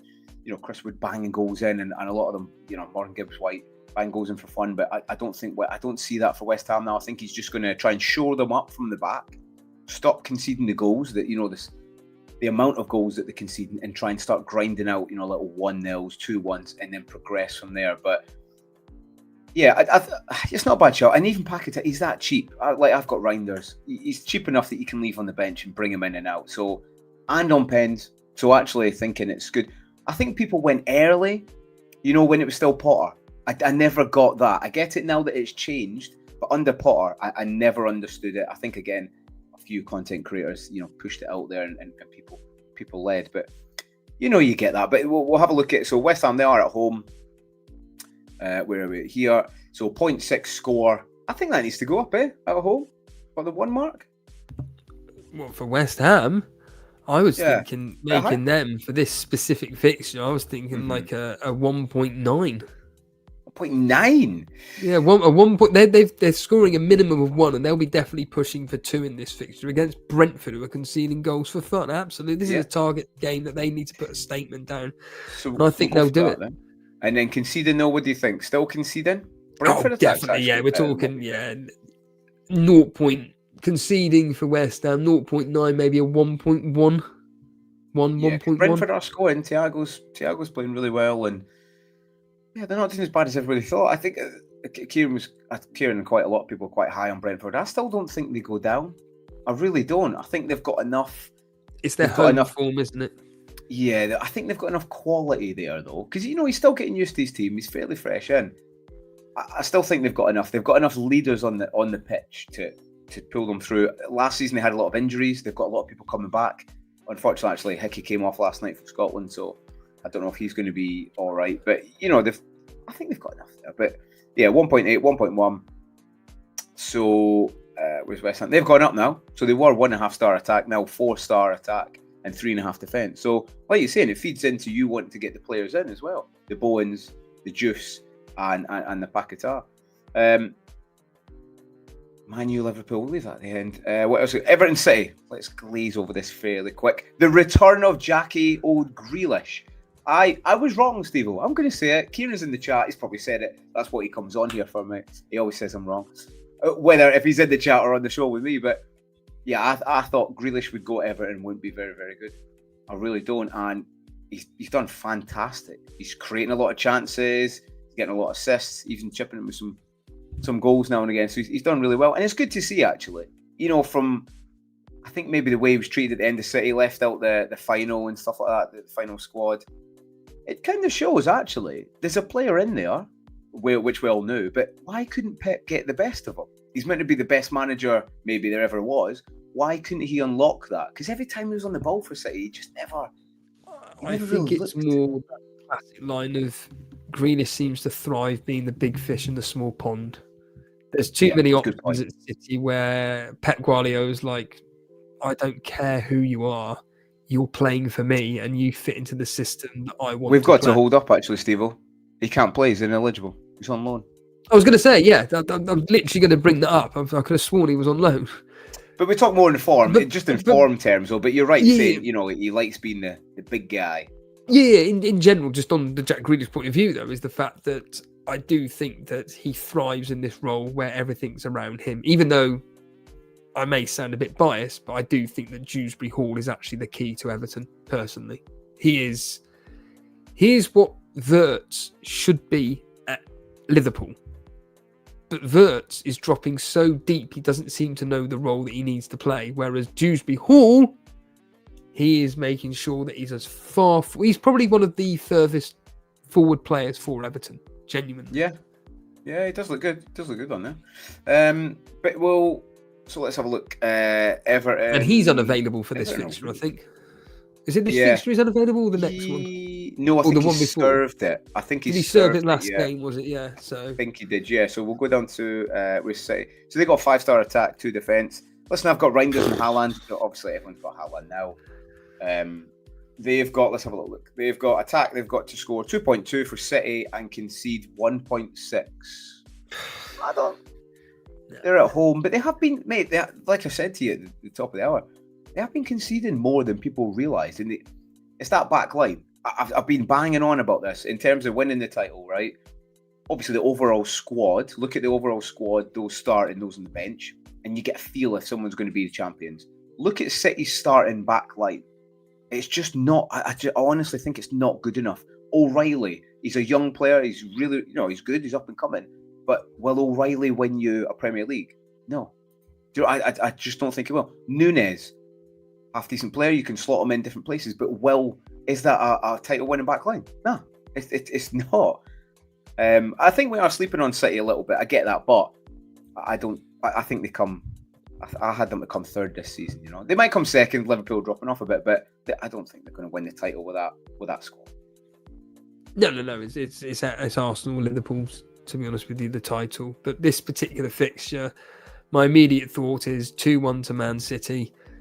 I'm just looking at it all here. Everton are very, very good at home. They've won 2 and drawn 2 in the 4 fixtures in the opening start to the season, but they've only scored 5 goals at home, conceded 2. Anytime I've seen Everton, despite the fact I've been impressed with them attacking wise, they just when I say they can't put the ball in the back of the net, what I mean by that is that I don't feel that they can score. It's a bit like with Burnley. Everybody says, yeah, but they've scored this amount of goals. Yeah, but have you seen the goals that we've scored? They've all been just tap-ins, or they've been goals in which they've been defensive mistakes. And it's the same with Everton. I'm never really confident with the goals that they've actually scored. Like last week, Steve, the ball kind of hit off him and went in, didn't it? It was a bit of a ricochet and went in. So I didn't see it myself. I know just Ndai got the penalty, but Man City away from home, they are dreadful. I mean, against Brighton, they were shocking. It's just about possession.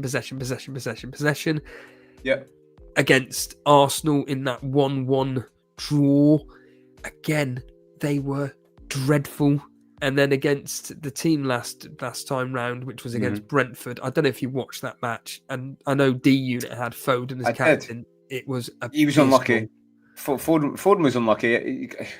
He was unlucky not to get an assist or something. I thought the first.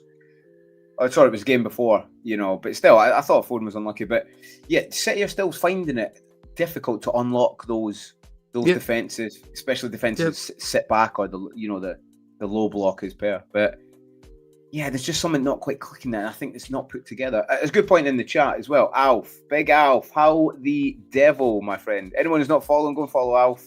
Hello. I think he was banned on Twitter. I don't know if he's back yet. Alf, are you back? He was back in a different form, but George Gavin said O'Reilly might be playing well enough to keep Aït-Nouri out. And yeah, okay, put Aït-Nouri in there.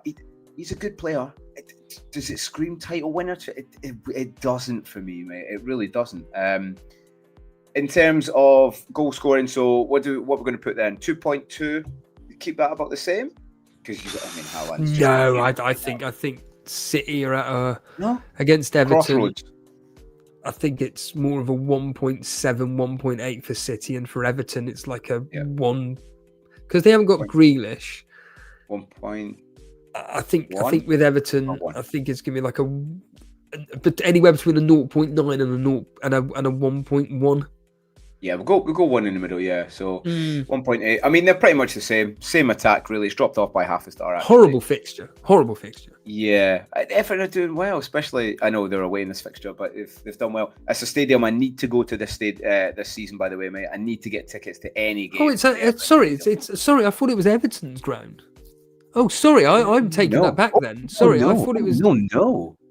Oh, it's bloody hilarious. Oh, bloody. I thought. Oh. Sorry, I'm going to take that back then. I think let's go higher then.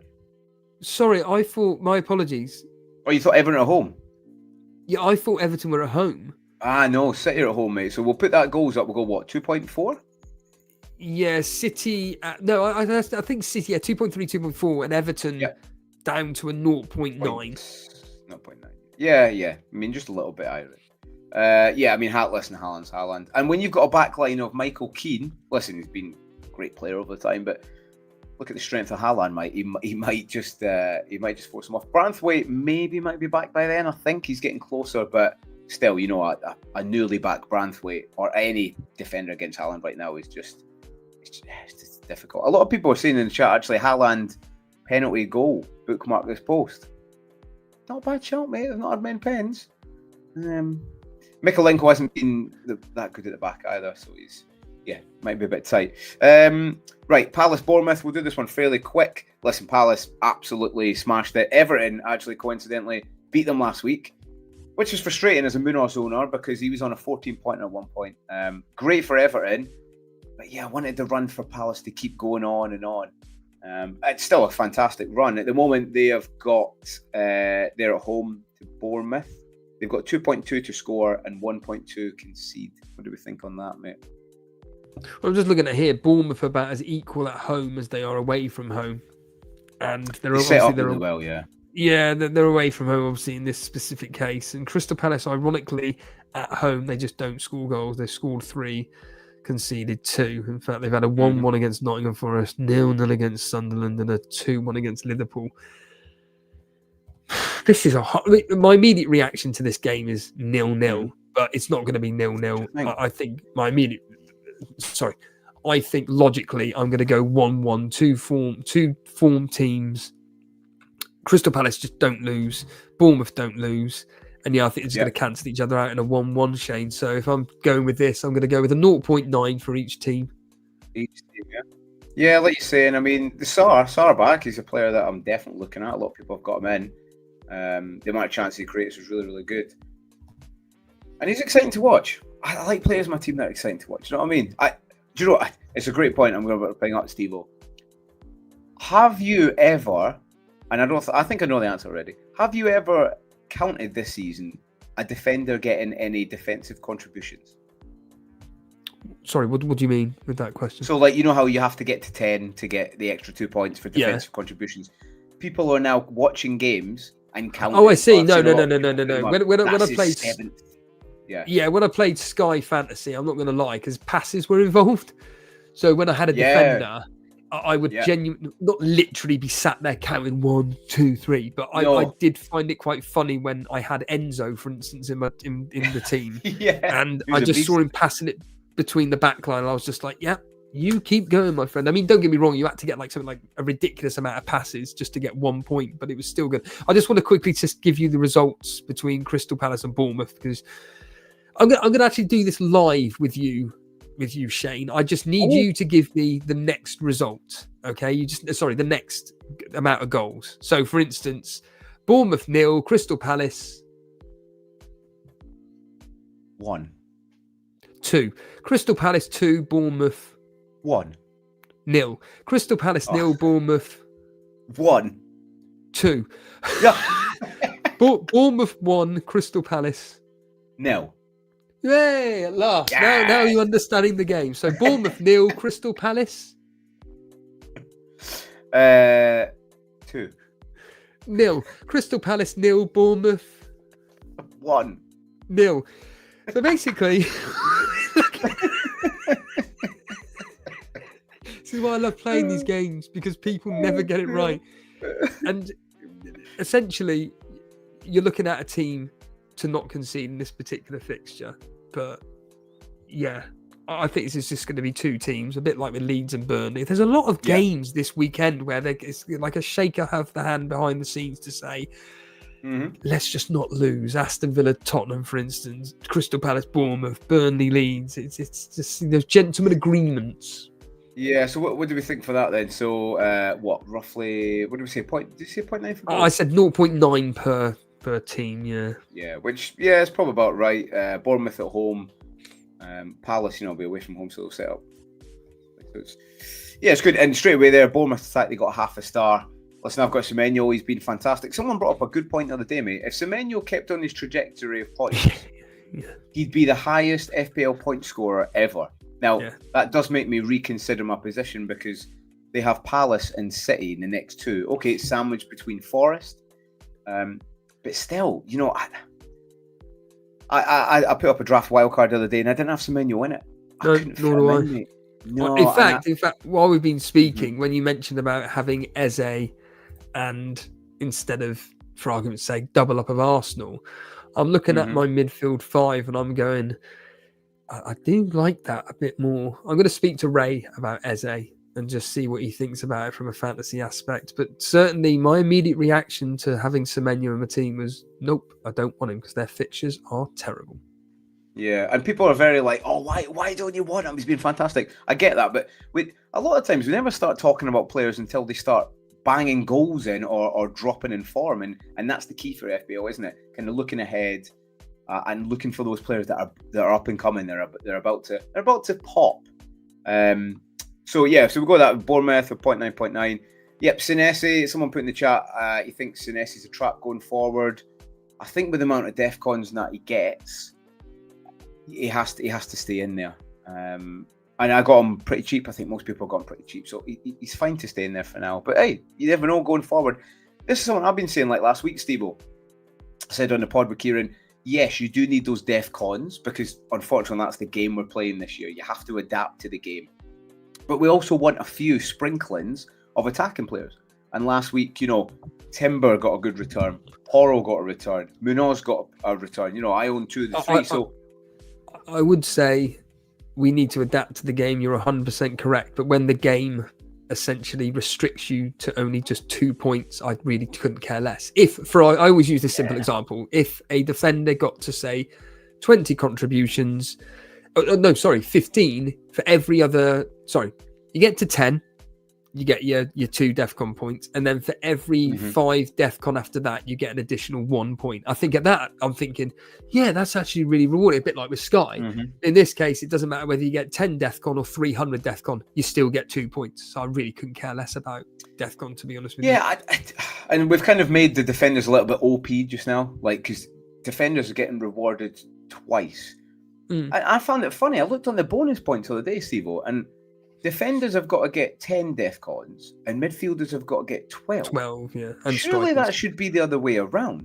Yeah, agreed. Defenders have got more chance of DEFCON, Yeah. so that should be 12 and 10. And listen, I think they've done well to try and bring in those defensive mids into the game. They have. Like any system, it just needs a little bit of adaptation. And I think next year they tweak it. The game will be even better, I think, actually. They did it with the assistant manager, which I'm still a bit annoyed they got rid of, but whatever. They realised that the community didn't like the assistant manager, so they just got rid of it. And then because of everybody screaming about additional points like defensive contributions, they've gone, oh yeah, we'll do that, but we'll just kind of... It's like a bit like a tester this season. And the next season, I do agree with you. I think it will be for every shot a striker has on goal, every 4 shots, they get an additional point, wherever it works out to be. Yeah, there was a point I brought up last week. I had quite a lot of views on kind of tweet-wise, but even at 1-1, Munoz had scored a goal, and he wasn't even in the bonus points. I get he lost the clean sheet, I get that, but the guy scored a goal. And someone's argument was, oh, but they're getting rewarded. And I mean, 1 extra point for scoring a goal. You know, essentially, if your keeper scores a goal, he gets an extra 2 points. Is that enough? It's probably not enough because your keeper scored. So, again, the game, you know, a game does change. It's good, but, you know, you can never win. You can never win. Yeah, exactly. Fun, though. No, but it's a good point. I have to get that. Andrew said Semenyo and Kudos didn't qualify for AFCON, so maybe if you want to take Semenyo out just now, it means Steve-O are agreeing on, but start thinking about maybe getting them back in for the fixtures to get better, because obviously they're not going away, which is an advantage. So we've covered Fulham, we've covered Villa. I think we've covered them all, bar Man United, Liverpool, mate. I think we have, haven't we? Yeah. So let's go into that, mate. Man United away to Liverpool, Anfield. Tough fixture, but Liverpool haven't looked that good, mate. They haven't. Now, I'm in two minds with this, mate. I think United will either edge it, as in not a win at Anfield, but like a 0-0, which is probably a win for United, or it's going to be a battering. I'm always looking at the ceiling, so I'm kind of thinking it might be a bit of a battering. Amorim, a stay of execution. I don't think that's a good thing for United fans. I think a lot of them, I've spoke to some, and they would have rather Amorim got beat before the international break and get gone. I think they're already talking to some managers in the background. So I think this could be a bit of a bloodbath, mate. What do you think? Whenever I think of Liverpool versus Man United, I just immediately think goals. Now I'm going to prove myself wrong here. And the answer is, there's goals. Oh, there's goals. But it's mainly away from home. Now, the last 6 fixtures in all competitions, it's been 4 times at Old Trafford, or more specifically, Liverpool have been the away team. And then at home, they've only scored twice, Liverpool, in a 2-2 draw, the other game being 0-0. Because it's at Anfield, Liverpool are a completely different animal at Anfield. They got the cop end behind them. Yep. They seem to turn it around the second the fans get behind, like really get behind them. And I mean, this season alone, they've scored 7 goals at home, only conceded 3. Yep. Man United, on the other hand, away from home, are just they're dreadful. They've scored 2, conceded. In fact, it's basically the reverse of what Liverpool have done at home. And based on that, that's just kind of evidence to say that, yeah, you are right, that Liverpool could absolutely batter them. I don't think it will be, because I do think that Man United under Amorim seem to turn up it's the same as under Ten Hag. They seem to turn up in the big games, Well, look at that, Steve. It's as if we just wrote it. That's what Cameron said in the chat. Said, as a United fan for the first time this season, I'm feeling confident. Well, as confident you can as a United fan. Amarin's pretty good at setting up against the bigger teams, like you're saying. Arsenal, Liverpool. Yeah, that's the thing. He seems really good at that, but I still expect them to lose. And me calling this game off the top of my head, I'm probably going to go with a 3-1 off the top of my head, just an instant 3-1 to Liverpool. It's a good shout, mate. It's a good shout. I'll say, as people are, there's quite a lot more joining in the stream. I think it's because it's lunchtime on a Friday, an early lunch. So while you're listening, if you could retweet all that kind of good stuff, it helps us out with the algorithm gods. Zygo said 1 win and Man United are on a roll. And that's why I think Liverpool might battle them, because United are always one game away from devastation. Do you know what I mean? Like, 1 minute they get a draw, they eke out a good draw. Oh, we're back on a roll. Next minute they get battered 2-0, 3-0. Oh, the world's going to implode. So I think the Amarin era is coming to an end. I think he's very Ange-like. He's like an Ange Mark II. He doesn't, and I get the whole he wants to play one system, but you basically tell managers how you're going to play, how you're going to set up, and who you're going to play in this position. So it's not really ideal for the Premier League because you will be found out. And even at a big club like United, you will get found out. So might still be fun though. But yeah, so I would probably go for a 3-0, 4-0, but I'm always on that. It's just that Liverpool can't keep clean sheets. That's the only reason I'm giving Man United a go. Yeah. I mean, with what's his name in the back line next to Konate, he's a bit of a bomb scare, isn't he? Let's go up to Liverpool. They've got 2.4 to score and concede 1.4. I'd say that's pretty bang on. 1.4? 1.4. I'll be dropping that down to about a 1.1. Maybe even a 0.91. Maybe even 1 slap bang in the middle. 1, yeah? Where's your cutoff, Steve-O? Where is the... The line goes where I go, oh, okay, you're right. Yeah, I think in the chat someone said about a punt on Sesko. Do you know what? My little boy had Sesko. Yeah, and he got a few points. Jason had him as well. Did he? I mean, you'd like to think he's going to come good at some point. They don't have Europe, so is he a good shout? Just now he's not, but he could come into it, I think. Right, fantastic. Fixtures done. Let's leave that, and we'll go into a big topic, mate. A big topic. Those in the chat, again, thanks for listening. Like, do all that kind of good stuff in the chat. If you like stream, it's fantastic. Any questions, I'll load up for the end. We're going to go into teams, but before we go into teams, I'm just going to talk about this gentleman and this team, if you will, Steve-O. I had to put it into the stream. Beat Greece 3-1 last night. I would say 1 foot into the World Cup, but we've still got to play Greece and Denmark, so let's bring it down a notch. But huge win against Greece at home. We might actually qualify for a tournament for once, Steve-O. That'd be really, really good. And yeah, I just had a highlight. Fantastic. I don't know if you've seen the game. Did you see the game, Steve-O? Didn't want to see the game. Didn't want to see it. Yeah, I'm sorry to say this. I'd rather be watching Alien. But listen, for anyone, like a lot of the Tartan Army and me last night, for most part, I was watching Scotland like this because the display was atrocious, mate. We got lucky. It should have been about 2-0 before. Looks like me watching Burnley, to be honest with you. So. Yeah, it was bad, mate. It was some of the worst football we've seen in quite a while. But listen, doesn't matter. 3 points. That's what you get Greece for diving all the time. That's what you got. I think they got 3 players carded last night for diving. So, yeah, you reap what you sow.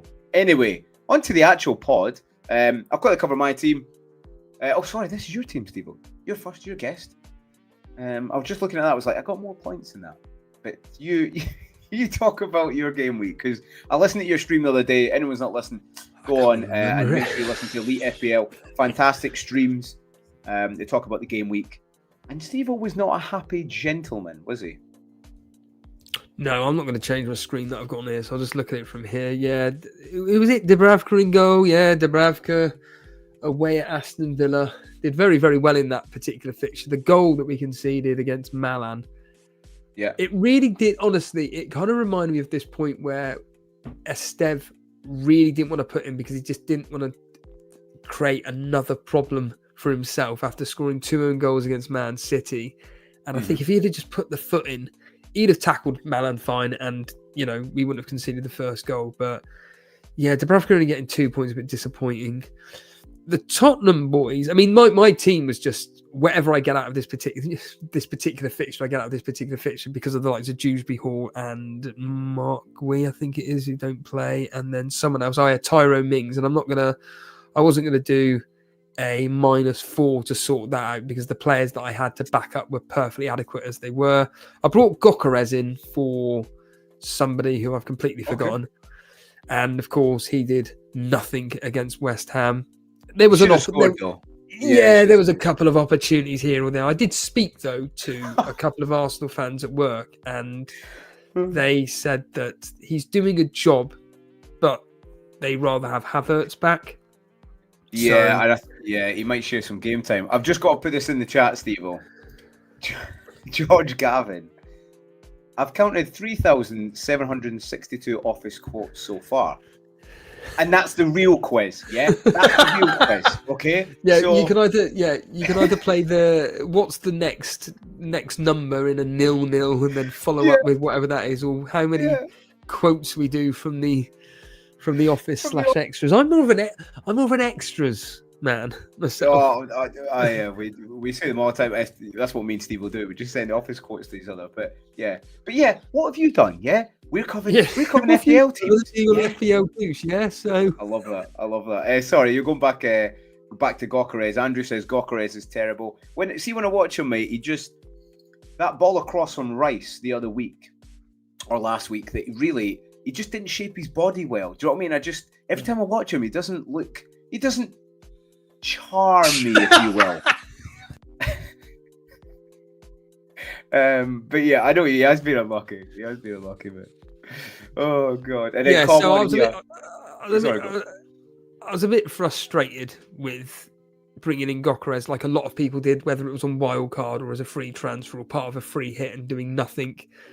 The Man City guys, whatever, doesn't really bother me because everybody owns Reinders and Haaland. Who else have I got there?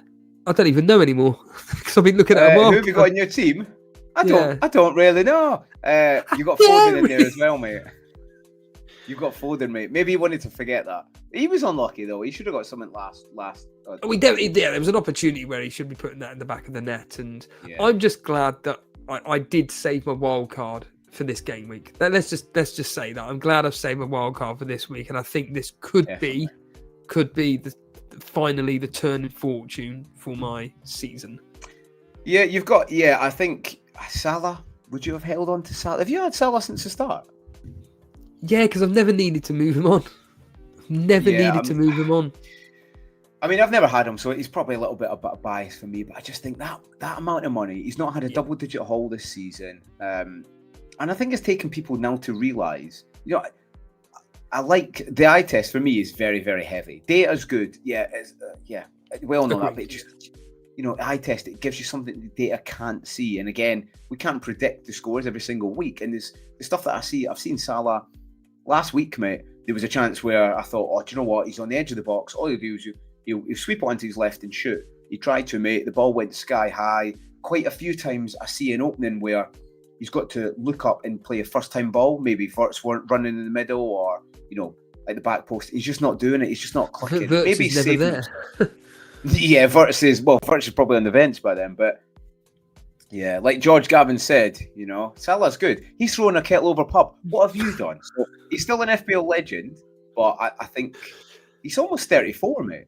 And as someone of that age range, we're both in our 30s is what I'm saying. So, I think it's time to move on. And wildcard, I'm worried this week, the wildcard, because it looks really, really good. I've already used mine, so it's something I'm worried, especially with your benchmate Mings. Yes, Mark Gw8 well back at Chelsea. God, fuming about my luck, my non-luck this season, having 4 injuries in one game week. You've been really unlucky, man. And you need that luck. No, you do, and I without beating the same bloody dead horse, but it's just the truth. It's what's been really, really frustrating this season, Shane, is just the fact that I have had the players that everybody's wanted, but they've gone and got bloody injured. So people have gone, I don't need him now. Where they before they were like, oh my god, how do I get in Saka? How do I get in Palmer? How do I get in? And they're genuinely panicking. And then, they're injured. Oh, well, don't need them now. I can just stick with my team. And I've been the one that's ended up having to transfer in whomever it may be. So yeah, that's why, like I said, I'm hoping the wild card now turns my fortune around.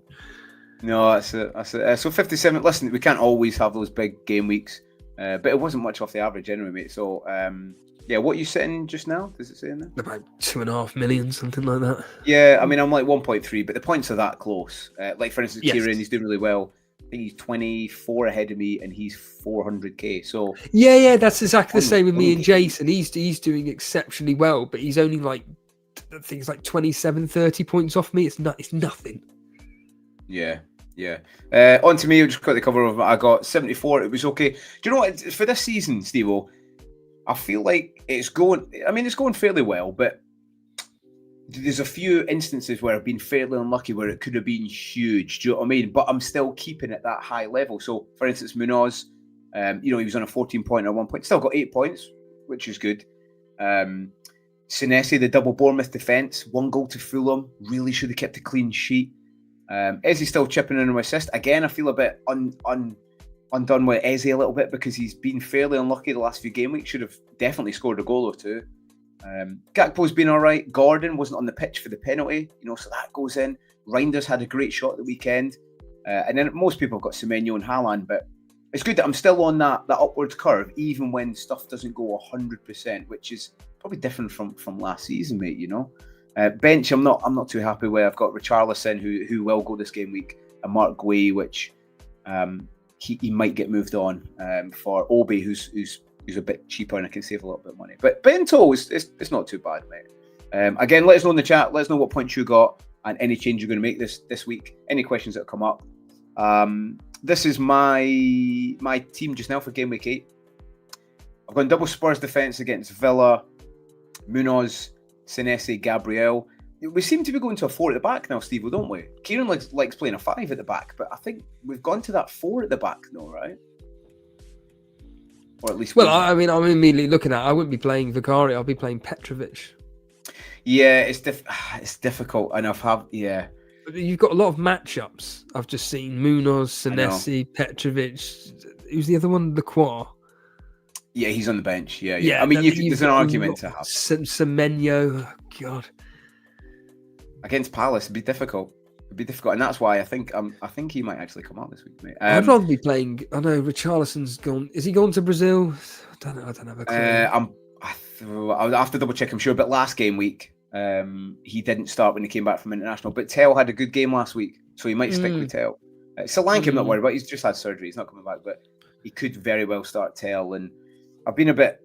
Richarlison's done all right for me, but there was a few games where, like the Wolves game, I thought he should have got quite a few. Midfield looks good though, mate, with Reinders, Eze, Gordon, Gakpo. He had a fantastic game last night. I think he scored 2 and assisted 1 or 2 as well. Again, they play a different system. I get it, but he's in form is the main point.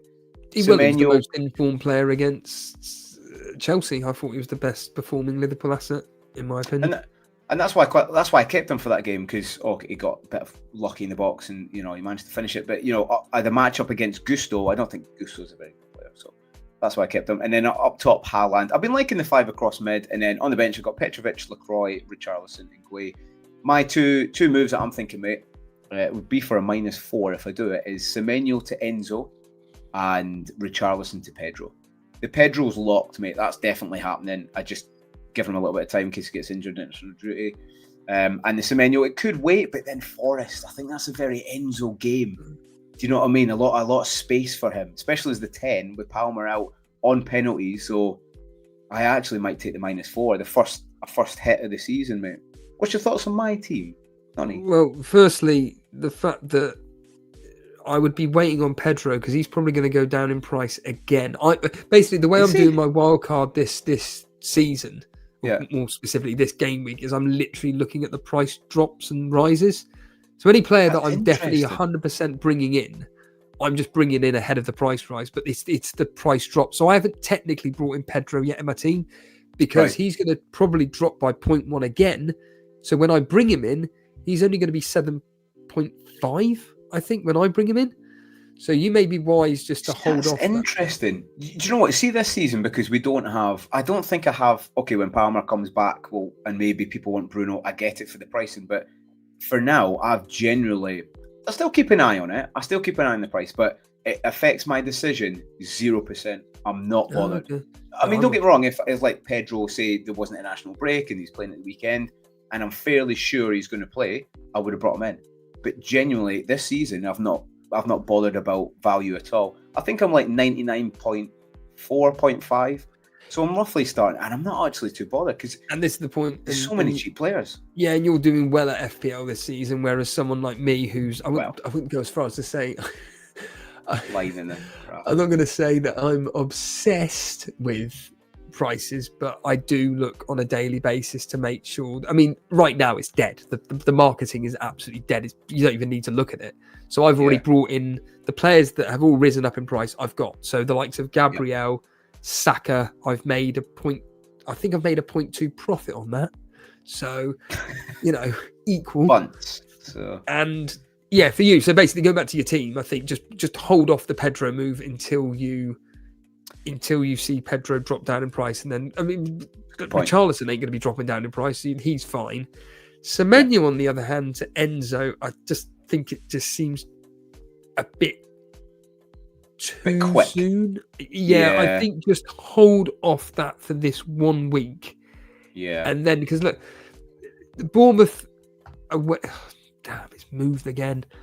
Bournemouth away at Crystal Palace. Look, I know it's not ideal. It's not. It's not brilliant, but it's not the worst fixture. And again, Chelsea away at Nottingham Forest.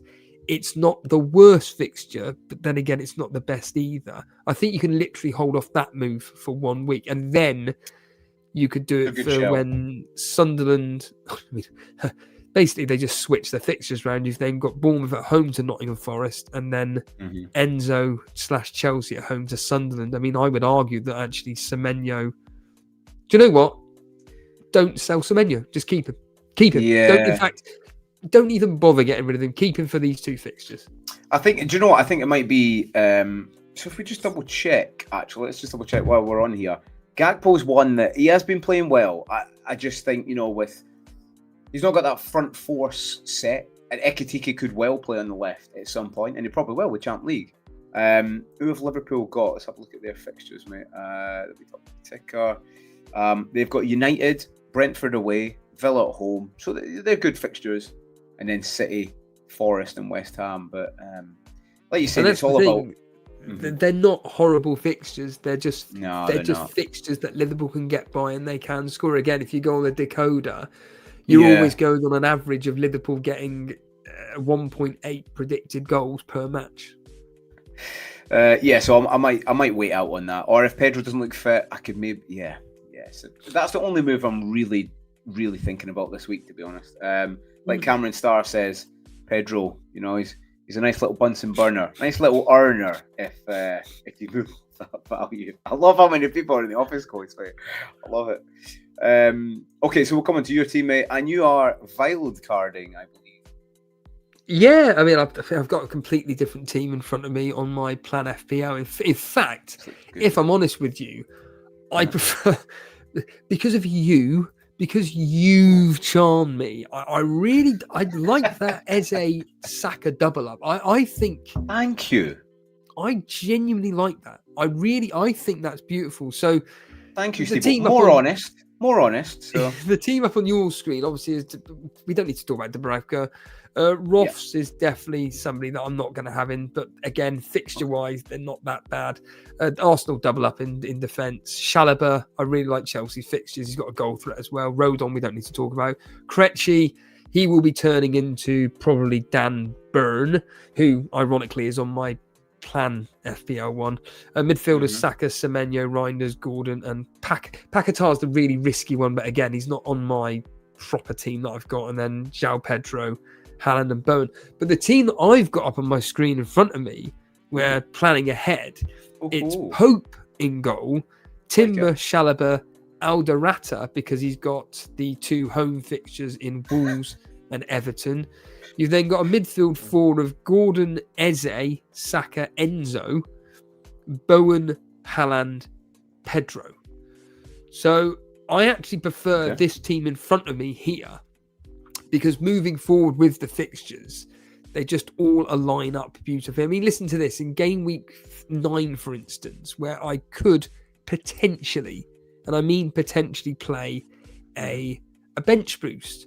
You know, my back four of Dubravka away at Wolves, it's not that bad. Burn at home to Fulham, Chalobah at home to Sunderland, Timber at home to Crystal Palace. And I'm looking at that and I'm going, I like the idea of a bench boost in game week 9. I do like that idea. And it's kind of like me saving transfers up until game week 11. So I can get through each week with really good fixtures up until game week 11. And it did, like I said, it did work out for me when I started the season, where me and Ray decided, right, we're going to go all the way up to game week 3 or 4, whatever it was, with 3 free transfers, and then we're going to do a mini wild card. But then the irony is we were forced to use all 3 free transfers because of the amount of injuries we got. And yeah, look, you know, you got the likes of Krejci, who stands out like a sore thumb. But again, we already said about the fact that Wolves' fixtures are decent, and the punts on this team here is pretty much the double up in West Ham attack. But if I'm bullish in what I'm thinking about West Ham attack / West Ham in general, they're 2 of the key men, Bowen and Paquetá. So I'm kind of happy with that. And yeah, I think overall, I'm just moving in the direction of what people like yourself are wanting to go into. There are players there that you want, which you can't get because of hits. But certainly the one I've officially got in front of me as I've been playing around while we've been speaking, I have to say, you know, when you look at it, I said this to Ray, you know, when you just look at a team and you go, I like that. I just like it. And that is that team in front of me right now. It looks good, mate. It looks good. I think going back to, who have you got next to Gabriel? It would be... sorry, Arsenal. No, Gabriel and... Timber. Yeah. Timber! I had to set you up for that, mate. Yeah, I think it's quite close, actually, because I think Timber will do well against Fulham. He's in the penalty box all the time now. But, yeah, that Eze Saka just next to each other look very attacking. I do like... I have to say, Shane, you have... I will. You've charmed me. Honestly...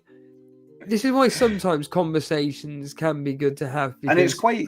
I don't see many people talking about... Do you know what? I don't see many people talking about Eze, and I don't understand that, because the last... Okay, I own him, so there's probably a little bit of degree. I try and bring it down, but a little degree of biasm. But I like him, mate. And he's going to play in the 10 for Odegaard. He looks really good in that position. And I just think him and... I can see, you know, a goal at the weekend, say... well, not this weekend, next weekend. A goal flashes up, 1-0 Arsenal. Eze goal, Saka assist. I could easily see that, you know? Well, it'd be more vice versa, if anything, but I certainly do completely agree that Eze has got more of a higher chance now Odegaard is out to be playing in that role. I mean, yeah, this is my point. So I'm looking at, you know, the price changing predictor site, and it's a bit gutting that Eze isn't going to be going down in price. If anything, he's genuinely going up in price in the sense of people are buying him in rather than selling him.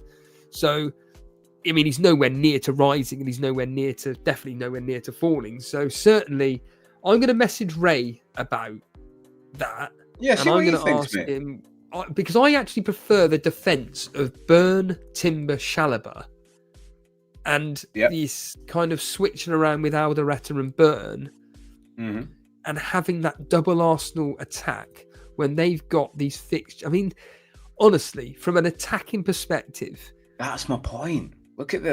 Go on. Have you got them in front of you? Yeah, it is absolutely gold dust. So obviously Fulham away, we've already discussed that Fulham can score, but Arsenal like to score. Crystal Palace at home, like I said to you, Arsenal are just bully boys at home. Burnley away, they're going to crucify us. Sunderland away, it'd be a difficult fixture, but I expect them to do well. And then Tottenham at home. Like I said, Shane, I think you've charmed me into that potential move. And like I say, because I've got it up on my screen, I can just play around with that at some point next week. I mean, yeah, obviously it's a little bit more pricey than maybe the Reinders, maybe if you swap them for that. But he's still, you know, I'm keeping Reinders in the team. He can stay. He's there. that cheap, isn't he? He's 5.5 for crying out loud. It'd have to be maybe the Semenyo, because it's the same price point, isn't it? Ezzy 7.6. Semenyo 7.7. I think I can go. I think like with Trigger, you can go against Semenyo / Bournemouth over the next 3 or 4 fixtures easily, because their fixtures aren't tough. Great. Yeah, you got City and Palace. Saying that though, easily enough, Semenyo could just to be 1-1. Semenyo gets like a 9-10 pointer, but that's the chance we take, mate. That's the chance we take. What we'll do, mate, is we'll just chat any questions you got in there, chat. We've got a few already. What's your favourite Office episode? What's your favourite? Yeah? That'll be your question. Yeah, that'll be. What is your favourite episode, Shane? While we wait for people to ask questions, have you actually got one that favourite Office?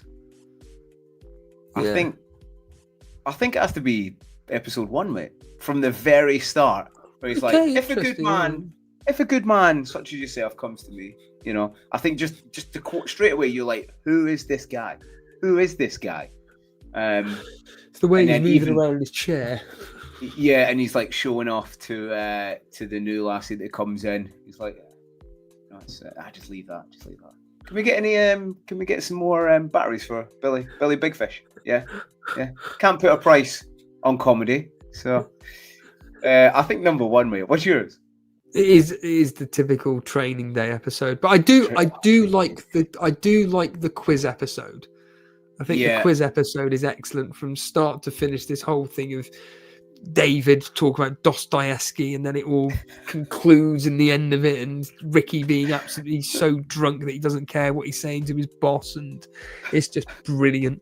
The guy that plays Ricky in that is just phenomenal, and the whole thing of Ricky. Exactly, yeah. Just kind of like pretending to look at his watch, and my favourite book was this. Oh yeah, it's just brilliant.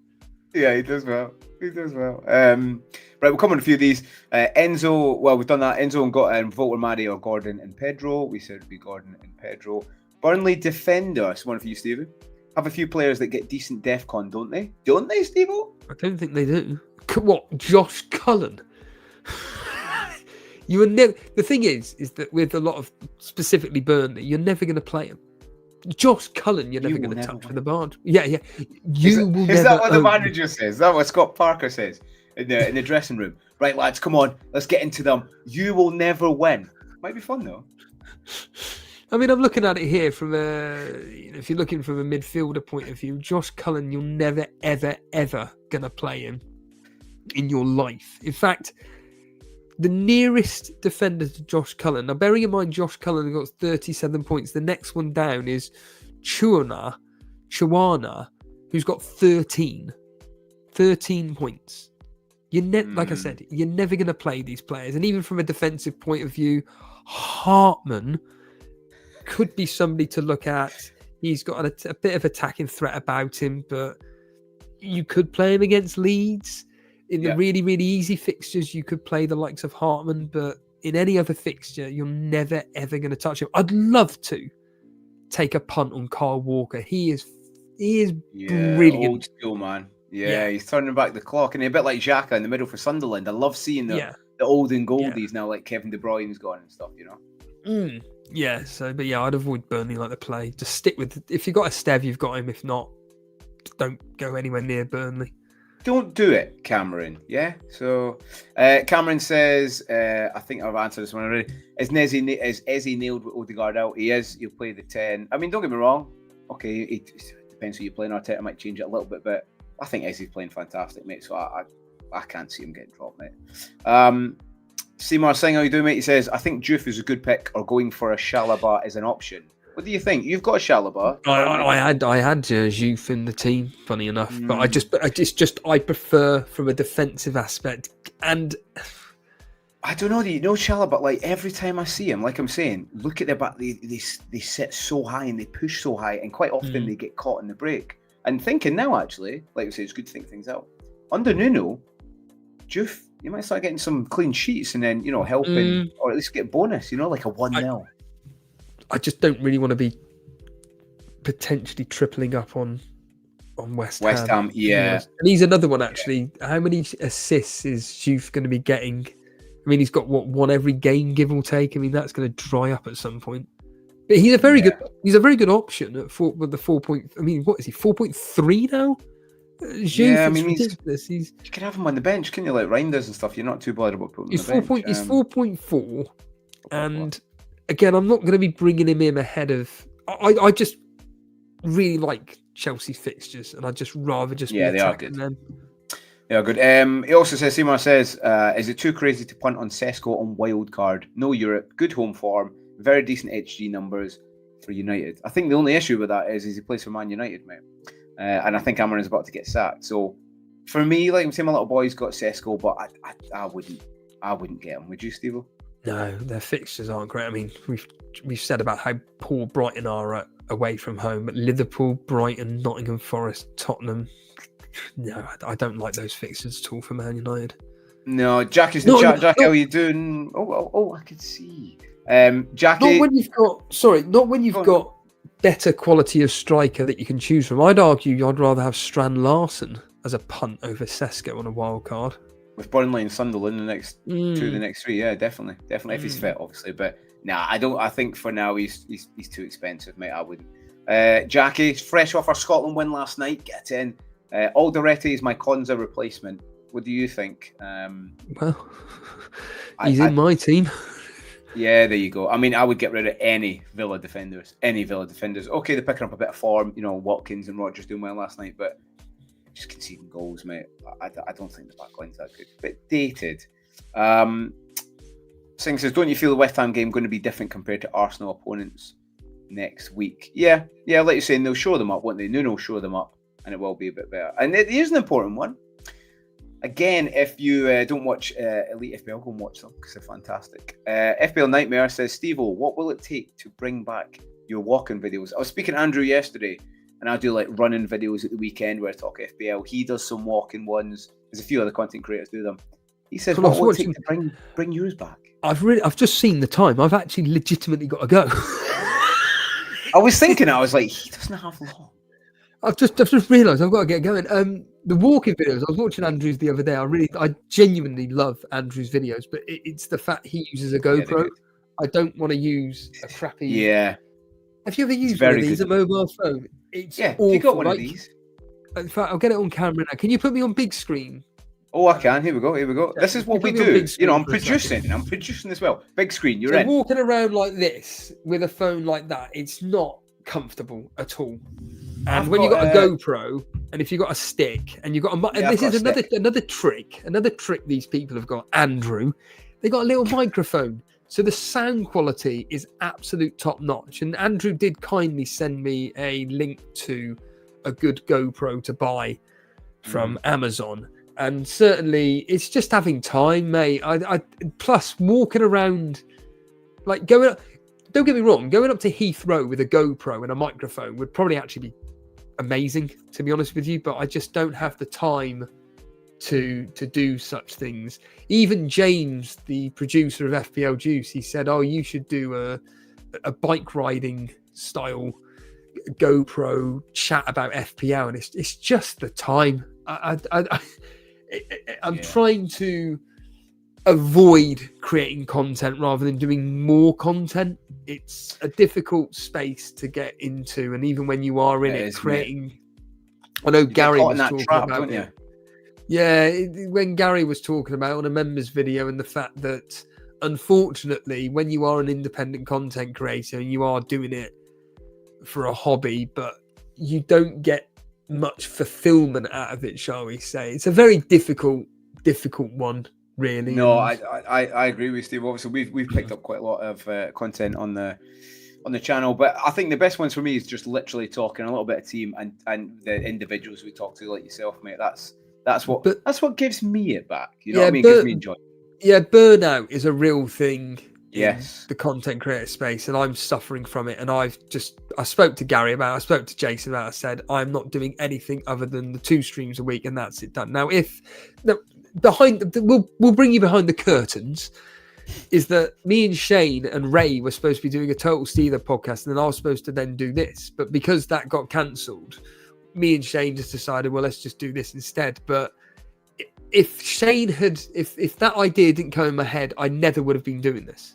it was just by pure circumstance that I'm just doing this, but I'm not going out my way to do content. If someone kindly asked me on to their show, like Gary's asked me 1,000 times, can you do this week? Nope, I'm not doing it because I can't be that's bothered. good, mate. That's good. I think sometimes we all want to please people, and sometimes it's good to just say no. And even me, like watching FPL content, I watch your show, I watch Juice, watch Andrew, some other videos as well, but I don't do that much, especially with a family that I just don't have the time, and that's why like the running videos, it's at the same time with me, so it's quite easy. Well, that is a very good point. Half the time when I was doing walking videos, because I'm thinking about something to do with a specific subject matter, it's just like I'll whip the camera out and just chat crap into a phone for however long, and then just upload it. Whereas doing a professional thing that Andrew does, which I do classify as professional, because GoPros are not cheap, and